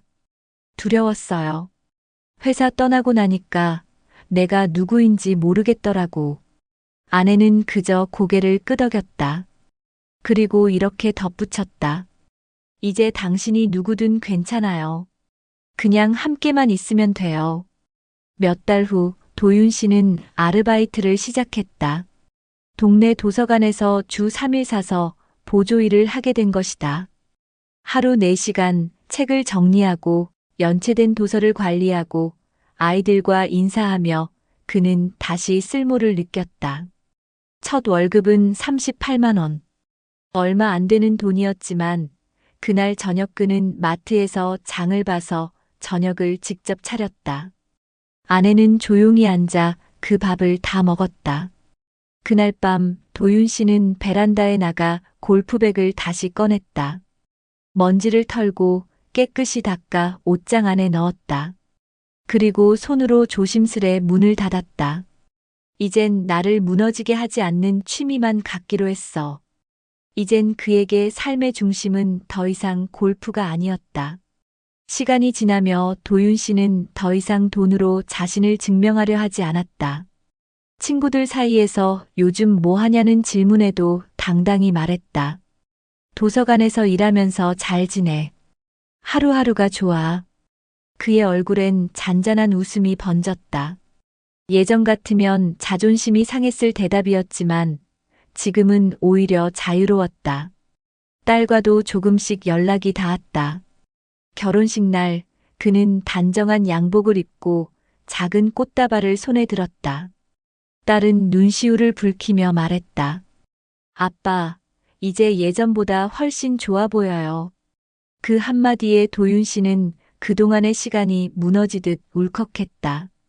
자신이 무엇을 잃고 무엇을 되찾았는지 그제야 조금 알 것 같았다.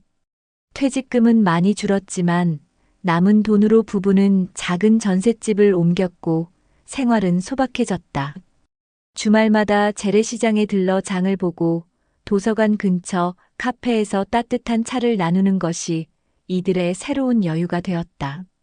어느 날 복지관에서 스마트폰 기초교육 자원봉사를 모집한다는 포스터를 보게 되었다. 도윤 씨는 망설이다가 신청서를 작성했다. 매주 금요일 스마트폰을 어려워하는 어르신들에게 앱 설치하는 법, 사진 찍는 법을 알려주는 시간이 시작됐다. 도윤 선생님, 다음에 또 봐요. 이 말이 그의 하루를 웃게 했다. 그가 가르치던 78세 이모 할머니는 손을 꼭 잡으며 말했다. 이렇게 자상한 분이 왜 이제 나타났을까요? 그 말에 도윤 씨는 얼굴이 붉어졌다.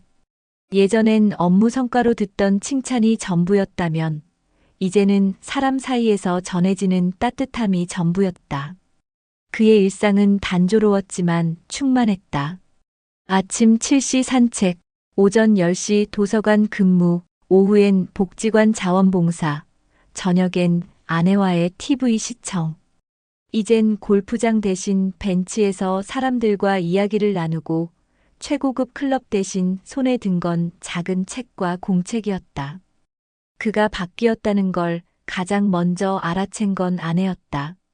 예전엔 말수가 적고 늘 스마트폰으로 골프 영상을 보던 남편이었지만 요즘은 식사 중에도 먼저 말을 걸고 아이들과의 이야기를 나누자고 먼저 말했다. 우리 은퇴하고 나서 이렇게 웃게 될 줄 몰랐어. 아내의 말에 도윤 씨는 웃으며 대답했다. 나도. 그때는 골프채에 내 인생이 달린 줄 알았지. 그날 밤 그는 일기장에 짧게 적었다. 늦게 배운 취미는 내 노후를 망가뜨릴 수도 있다. 하지만 사람과의 연결은 나를 다시 살게 한다. 이후 그는 복지관에서 제안한 시니어 멘토링 프로그램에 참여하게 되었다. 퇴직한 60대, 70대들이 청년 구직자들에게 사회 경험을 나누는 프로젝트였다. 처음엔 어색했지만 젊은이들이 묻는 질문들에 답하다 보니 자신도 모르게 표정이 환해졌다. 예전에 인턴 교육할 때랑 느낌이 비슷해. 그는 작은 목소리로 중얼거렸다. 가끔 친구들 모임에서 골프 이야기가 나오면 그는 미소를 짓는다. 요즘은 동네 놀이터에서 아이들과 배드민턴 쳐. 그게 더 재미있더라. 그의 말에 친구들은 처음엔 어이없다는 듯 웃었지만 이내 조용해졌다. 그리고 몇 달 후 함께 배드민턴을 치자는 연락이 왔다. 그의 변화를 부러워한 친구들이 먼저 다가온 것이다. 골프백은 아직도 창고 안에 있다. 도윤 씨는 가끔 그 앞을 지나치며 생각한다. 그 시절이 있었기에 지금의 내가 있는 거야. 후회는 없다. 다만 조금 더 일찍 내려놓았다면 하는 아쉬움은 남는다. 어느 일요일 딸 부부가 손주를 데리고 집에 왔다. 도윤 씨는 작은 과자를 사놓고 기다렸다. 거실에 들어온 손주는 할아버지 하며 달려들었고 그는 덥석 안아 올렸다. 이게 얼마만이냐? 예전엔 대화조차 끊겼던 딸이 조심스레 말했다. 아빠, 그때는 미안했어요. 아빠가 우리랑 멀어진 것 같아서. 도윤 씨는 고개를 저었다. 아니야, 미안한 건 나야. 너희들보다 내 여유가 더 소중한 줄 알았거든. 그날 저녁 손주가 돌아간 뒤 아내가 물었다. 이젠 괜찮아? 그는 창밖을 보며 대답했다. 응, 이제야 내 자리를 찾은 것 같아. 늦게나마. 그날 밤 그는 오랜만에 아내와 와인을 나눠 마셨다. 비싼 게 아니어도 좋았다. 작은 유리잔에 담긴 삶의 온기만으로 충분했다. 며칠 뒤 그는 주민센터에서 노후 재정 점검 세미나를 신청했다. 젊은 시절엔 재무제표를 읽고 기업 분석을 하던 사람이었지만 이제는 자신의 삶을 위한 가계부를 다시 쓰기 시작한 것이다. 이 나이에 다시 계산기를 두드릴 줄 몰랐네요. 그가 웃자 옆자리에 앉은 노인이 말했다. 그게 사는 맛이죠. 그는 작은 노트를 하나 만들었다. 나를 위한 노후 기록. 그 안에는 월 고정 지출, 자녀 자산, 향후 예상 의료비, 자녀 지원 계획, 그리고 하고 싶은 것 목록이 적혀 있었다. 그 첫 줄엔 이렇게 써 있었다. 내가 즐기되 나를 망치지 않는 것만 하자. 이제 그는 더 이상 허황된 여유를 쫓지 않는다. 친구들에게도 말한다. 지금 내 취미는 나와 내 가족이 웃을 수 있는 걸 찾는 거야. 누군가는 그게 뭐 그리 대단하냐고 했지만 도윤 씨는 알았다. 그 말이 얼마나 어렵고 중요한 말인지. 퇴직 후의 삶은 두 번째 기회가 아니었다. 그에겐 첫 번째 진짜 인생이었다. 어느 늦가을 아침 도윤 씨는 아내와 함께 단풍이 물든 공원을 산책했다. 예전 같았으면 이 시간에 골프장이었지. 그의 말에 아내가 웃으며 말했다. 이제야 가을이 예쁜 줄 알겠죠? 그는 고개를 끄덕였다. 이게 진짜 삶이었네. 공원 벤치에 앉아 그는 손을 꼭 잡은 아내를 바라봤다. 고마워. 기다려줘서. 아내는 조용히 대답했다. 같이 버틴 거야. 우리 둘 다. 이제 도윤 씨에게 여유란 골프장이 아니라 따뜻한 국 한 그릇, 아내의 미소, 손주의 손길, 그리고 오늘 하루를 버틸 수 있는 체력이다. 그는 알게 됐다. 진짜 노후의 행복은 고급스러운 취미나 돈이 아니라 무너지지 않고 꾸준히 살아낼 수 있는 일상의 리듬이라는 걸. 그의 삶은 화려하지 않지만 단단해졌다. 이제 그는 매일 아침 거울을 보며 자신에게 말한다. 충분해. 지금 이대로도. 그날 이후로 그는 다시 매일 아침을 일찍 시작했다. 손에는 책 한 권, 마음에는 여유 한 줌. 이제 더 이상 그는 무언가를 증명하려 하지 않는다. 그냥 오늘 하루 아내와 함께 웃을 수 있다면 그것으로 충분했다. 이제 최도윤 씨의 삶엔 속도가 없다. 하지만 방향은 분명하다. 무너졌던 노후는 다시 천천히 단단히 세워지고 있었다. 오늘도 그는 고요한 새벽에 창밖을 바라보며 중얼거린다. 이제야 진짜 나로 사는구나. 그리고 그 골프백은 지금도 베란다 구석에 조용히 놓여 있다. 먼지는 쌓였지만 그에겐 여전히 소중한 상징이다. 무너졌던 자존심, 휘청이던 삶, 그리고 다시 일어선 용기를 담고 있기 때문이다. 그는 가끔 그 앞에 서서 미소 짓는다. 내 덕분에 내가 다시 나를 알게 됐어.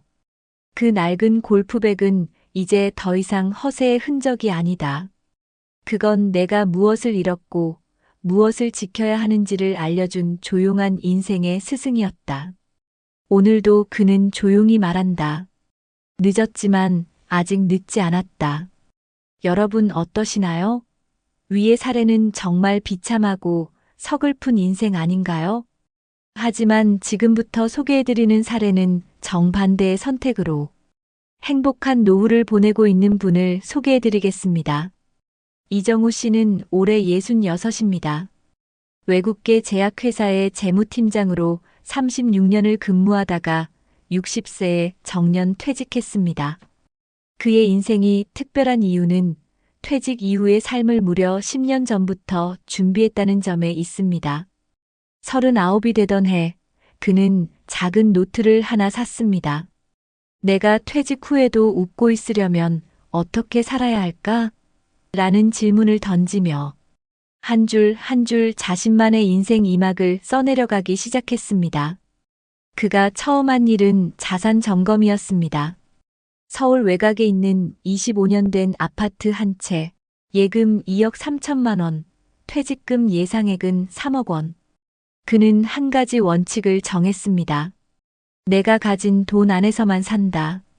절대 과시하지 않는다. 국민연금은 최대한 수령 시점을 늦춰 65세부터 월 180만 원을 받도록 설정했고, 퇴직연금도 안정적인 원리금 보장형으로 분산해 두었습니다. 매달의 생활비는 연금과 소액의 이자, 수익으로 충당하기로 한 것이죠. 가장 중요한 건 소비 통제였습니다. 노후의 적은 외부가 아니라 나의 손가락 끝에서 시작된다. 그는 월 고정 지출을 180만 원 이하로 줄이기 위해 가족과 함께 가계부를 작성했고, 외식은 주 1회, 커피는 집에서 내려 마시는 걸 원칙으로 삼았습니다. 가끔 아내와의 갈등도 있었지만 함께 계획을 공유하고 조율하면서 서로의 은퇴가 아닌 함께하는 은퇴를 준비했습니다. 또한 그는 인간관계 다이어트도 실천했습니다. 회사 사람들과의 사후의 모임에서 자연스럽게 물러나며 자신이 속할 새로운 공동체를 찾았습니다. 그가 선택한 곳은 지역 주민센터의 커뮤니티 바리스타 프로그램. 60세 퇴직 후 그는 주 3일 복지관, 내 작은 카페에서 커피를 내려주는 시니어 스태프로 활동하고 있습니다. 돈을 벌기보단 나를 느끼기 위해 일한 거죠.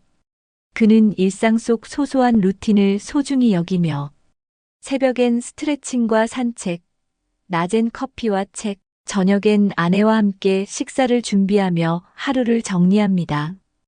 그가 자녀에게도 당부한 말이 있습니다. 나는 너희에게 부담이 되지 않는 부모로 살아가고 싶다. 그래서 결혼 자금도 최소한만 도왔고 남은 재산 중 일부는 가족 신탁으로 미리 설정해 혹시 모를 분쟁이나 오해를 막았습니다. 그러던 중 62세, 그는 관상동맥 협착으로 심장 스텐트 수술을 받았습니다. 입원비는 약 210만 원. 하지만 실손보험과 노후 의료비 비상자금으로 큰 충격 없이 대처할 수 있었고, 이후 식단을 바꾸고 운동량을 늘려 건강을 되찾았습니다. 그는 수술 이후 사회적 기여에 더 관심을 갖기 시작했습니다.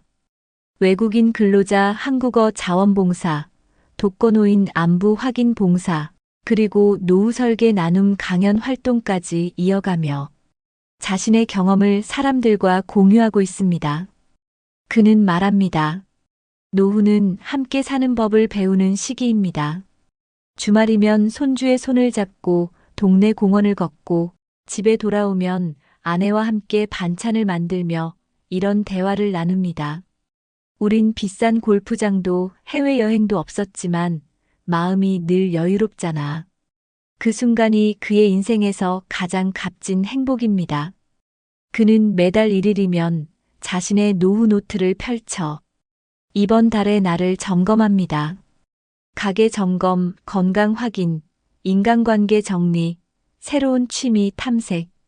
그의 노후는 계획과 실천, 그리고 정서적 평온함으로 가득 차 있습니다. 그리고 매년 12월 마지막 날, 그는 혼자 올해도 잘 버텼고, 잘 웃었고, 잘 살아냈다. 는 편지를 자신에게 씁니다. 준비된 노후는 과시가 아니라 존엄입니다. 그는 더 이상 누군가에게 보여주기 위해 사는 것이 아니라 있는 그대로의 자신으로 충만하게 살아갑니다. 정우야, 오늘도 수고했어. 그가 매일 자기 자신에게 건네는 이 한마디가 그의 삶을 가장 아름답게 만들어줍니다. 많은 분들이 이렇게 말합니다. 은퇴 후엔 마음껏 하고 싶었던 걸 해보고 싶어요. 그런데 그 마음껏이라는 말이 얼마나 무서운지 아시나요? 마음이 가는 대로, 감정이 흐르는 대로 소비하면 노후는 정말 순식간에 무너집니다. 하지만 반대로 감정을 관리하고 나의 한계를 인정하고 환경에 맞는 선택을 할 수 있다면 우리는 얼마든지 존엄 있는 노후를 살아갈 수 있습니다. 그래서 우리는 지금부터 아주 구체적이고 현실적인 해결책들을 함께 살펴보려 합니다. 첫째, 우리 주변에 이미 존재하는 공공자원을 적극적으로 활용하는 것이 중요합니다. 예를 들어 서울시에서는 50플러스 재단을 통해 중장년층을 위한 커뮤니티 활동, 일거리 연계, 상담 프로그램 등을 무료 혹은 소액으로 제공합니다. 이곳에서는 고비용 취미 대신 지역 기반의 저비용 취미 모임과 봉사활동 중심의 커뮤니티가 활발하게 운영되고 있어 은퇴자들이 심리적 공허함을 건강하게 채우는데 큰 도움이 됩니다.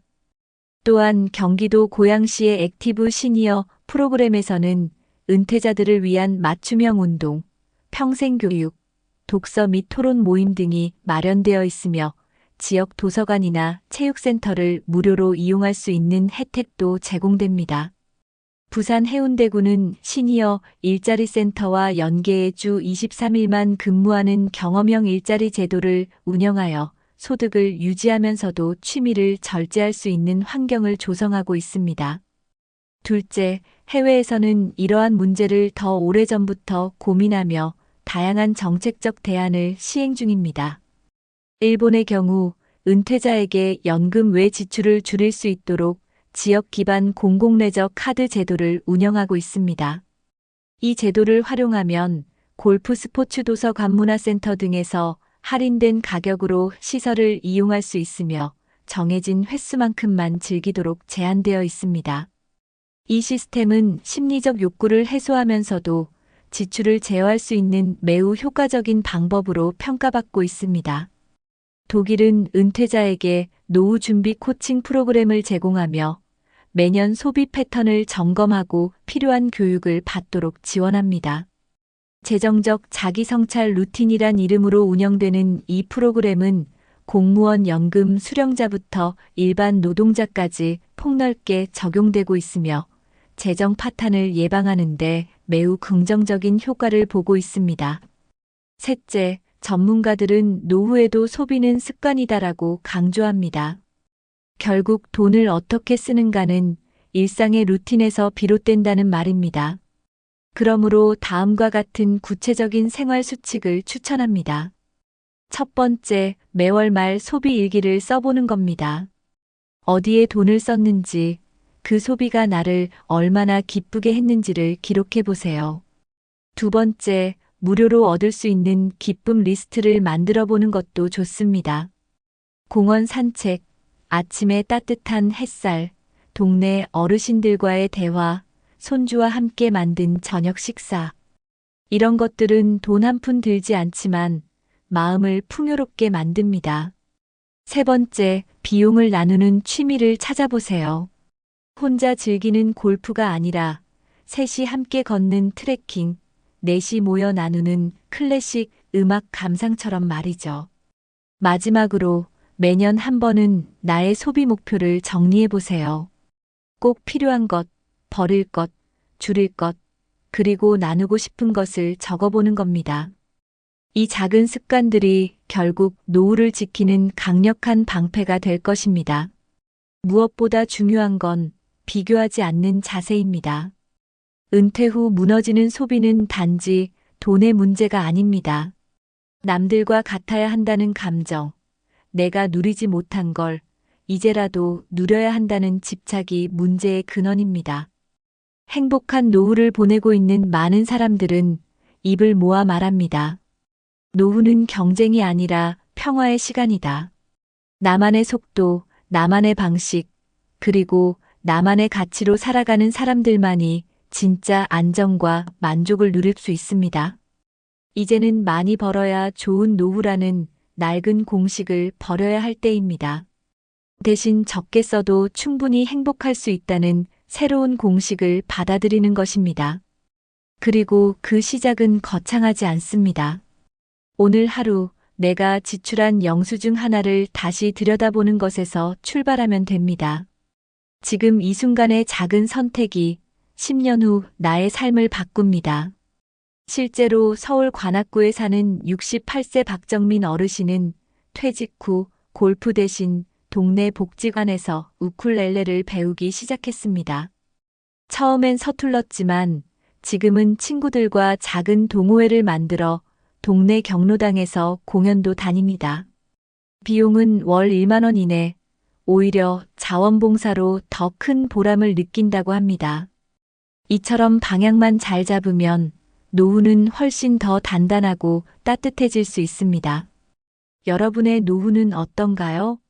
지금 내가 즐기고 있는 소비가 나를 행복하게 해주고 있나요? 아니면 남의 시선을 의식한 선택은 아니었나요? 이런 질문에 솔직해질 때 우리는 비로소 나다운 노후를 준비할 수 있습니다. 지금부터라도 조심스럽게, 그러나 용기 있게 내 삶을 점검해 보세요. 정부나 지자체의 도움도 받을 수 있고 가족들과 솔직한 대화를 나눠볼 수도 있습니다. 나를 위해, 그리고 나를 사랑하는 사람들을 위해 절제된 소비와 꾸준한 점검을 실천하는 것. 그것이 결국 지혜로운 노후로 가는 길입니다. 행복은 결국 내 삶에 맞는 균형에서 비롯된다는 사실 잊지 마세요. 한 해외 시니어 연구소의 보고서에서는 이렇게 말합니다. 은퇴 후 소비 습관은 그 사람의 지난 삶을 고스란히 반영한다. 그만큼 무의식적이고 자동적인 행동이라는 겁니다. 그래서 더욱 경계해야 합니다. 특히 경제적 자유라는 단어에 현혹되기 쉬운 이 시기엔 자유보다 책임이 더 중요합니다. 독일의 한 노후 재정 전문가도 강조합니다. 은퇴자들에게 필요한 건 더 많은 돈이 아니라 덜 후회할 소비 구조다. 우리가 매일 하는 소비는 결코 사소하지 않습니다. 작은 지출 하나가 내일의 여유, 그리고 10년 뒤의 안정과 직결되기 때문입니다. 이제 우리는 한 걸음씩 내딛어야 합니다. 지역사회 안에서의 연결, 감정에 흔들리지 않는 소비 습관, 그리고 나만의 기준을 세우는 용기. 이 세 가지가 모이면 어떤 상황에서도 무너지지 않는 노후를 만들 수 있습니다. 결국 노후는 어떻게 살 것인가의 질문이고 그 답은 지금 우리가 내리는 작은 결정들 속에 있습니다. 여러분, 오늘 하루 무엇을 선택하시겠습니까? 어떤 사람은 말합니다. 나는 지금이 제일 자유로워요. 뭐든 할 수 있어요. 하지만 그 자유는 방향을 잃은 순간 부메랑처럼 돌아와 우리 삶을 무너뜨릴 수 있습니다. 진짜 자유는 선택의 책임을 질 수 있을 때 주어집니다. 나의 소비, 나의 시간, 나의 인간관계. 이 모든 것의 중심을 잡을 수 있어야 비로소 우리는 안정된 노후라는 항구에 닿을 수 있습니다. 여러분의 삶이 무너지지 않기 위해 지금부터 하나씩 실천해 보세요. 아침마다 영수증을 정리해 보는 것부터 지역 복지관의 프로그램을 하나 찾아 신청해 보는 것까지 작은 행동이 쌓이면 인생이 바뀝니다. 그리고 그 변화는 결코 멀리 있지 않습니다. 어쩌면 지금 이 글을 읽고 있는 바로 이 순간부터가 새로운 시작일지도 모릅니다. 우리 모두에게는 제이막의 인생이 있습니다. 그 인생이 불안하고 초조한 나날이 아니라 따뜻하고 단단한 시간들로 채워지길 바랍니다. 그 출발은 거창한 계획이 아닙니다. 단 한 번의 신중한 선택, 한 번의 절제된 소비, 그리고 한 번의 용기 있는 점검에서 시작됩니다. 지금 바로 그 첫걸음을 내디뎌 보세요. 여러분의 삶이 더 단단해지고 더 따뜻해질 것입니다. 우리의 노후는 더 이상 막연한 미래가 아닙니다. 지금 우리가 살아가는 바로 이 순간이 곧 노후의 일부입니다. 그러니 오늘 하루를 낭비하지 마세요. 오늘을 잘 사는 것이 곧 내일의 안정이고 모레의 기쁨입니다. 진짜 후회 없는 노후를 위해 지금 이 순간부터 우리가 바꿀 수 있습니다.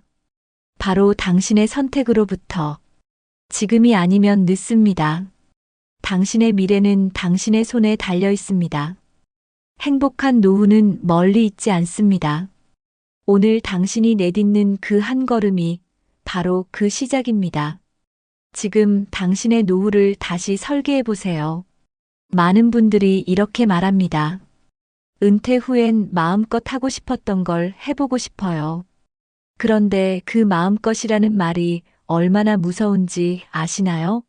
마음이 가는 대로, 감정이 흐르는 대로 소비하면 노후는 정말 순식간에 무너집니다.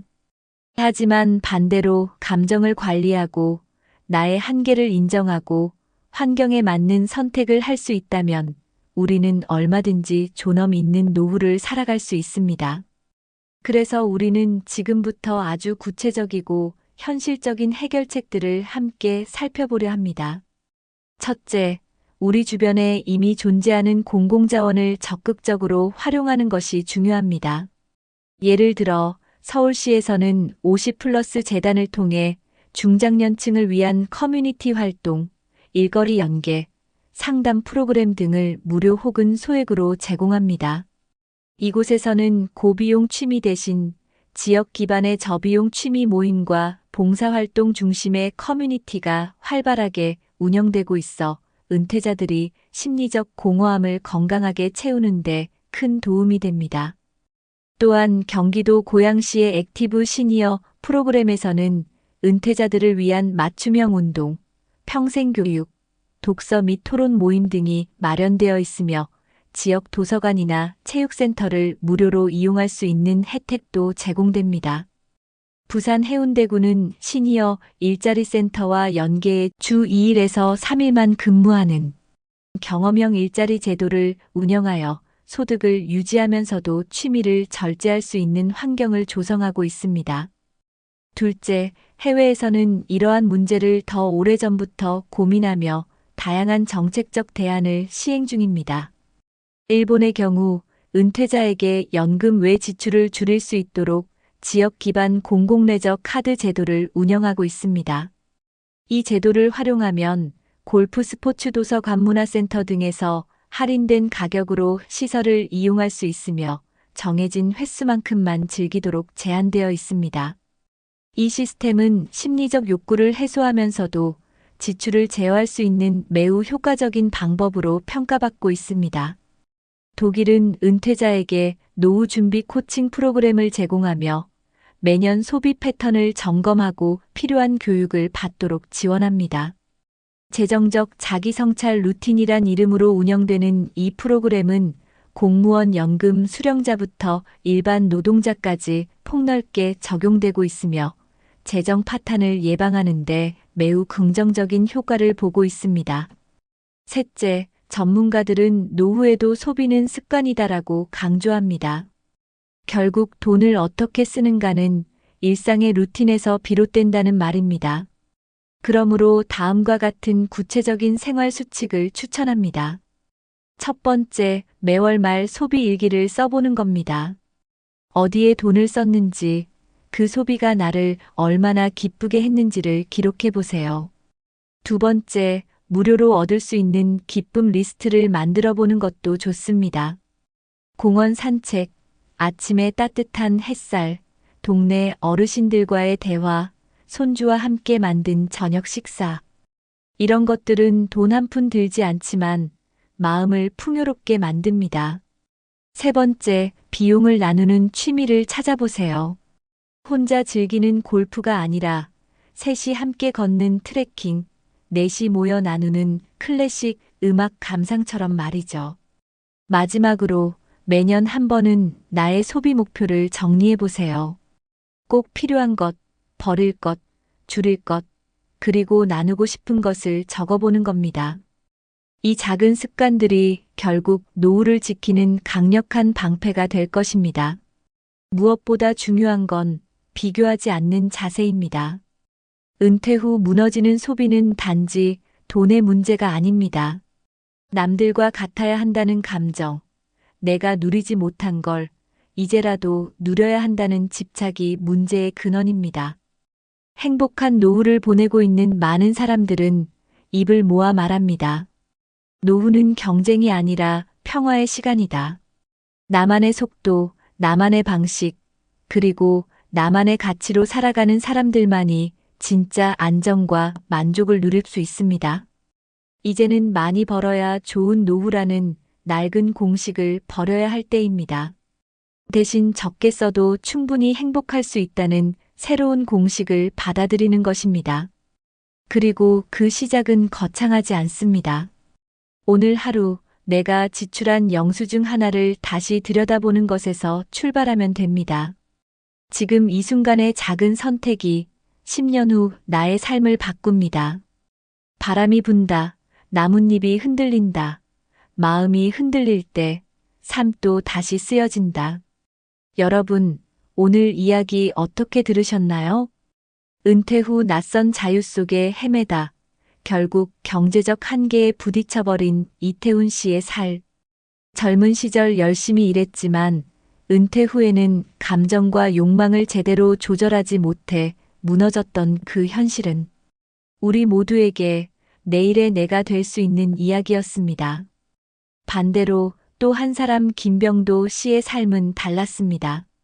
그는 자산이 크지 않아도 자신의 경제력을 정확히 파악했고 허용 대신 절제를 택했죠. 지역 복지관의 프로그램을 적극 활용하며 단출하지만 따뜻한 노후를 만들고 있습니다. 소소한 취미, 조용한 일상 속에서도 그는 말합니다. 지금이 제일 행복합니다. 누구와도 비교하지 않고 나답게 사는 게 참 좋습니다. 이 둘의 차이는 어디서 왔을까요? 큰 돈의 유무도 아니고 특별한 운도 아닙니다. 바로 선택입니다. 어떤 길을 걸을지, 어떤 마음으로 노후를 맞이할지. 그 작은 차이가 인생의 마지막 장을 완전히 다르게 만들었습니다. 여러분, 우리 모두는 여전히 선택할 수 있습니다. 지금이라도 방향을 바꿀 수 있고 작게나마 준비를 다시 시작할 수 있습니다. 욕망보다 균형을, 비교보다 평화를 선택할 수 있습니다. 그리고 그 선택이 바로 사랑하는 가족을 지키고 나를 지키는 길이 될 것입니다. 혹시 지금 너무 늦지 않았을까 고민하고 계신가요? 하지만 절대 늦지 않았습니다. 오늘 이 영상을 본 이 순간이 바로 새 출발의 시작입니다. 여러분의 인생은 아직 끝나지 않았습니다. 여러분의 노후는 아직 따뜻하게 피어날 수 있습니다. 그러니 우리 함께 조금 더 신중하게, 조금 더 지혜롭게, 그리고 무엇보다 나답게 살아보는 건 어떨까요? 눈물로 마무리하는 인생이 아니라 미소로 되새김질할 수 있는 인생을 위해 지금 함께 걸어가 보시죠.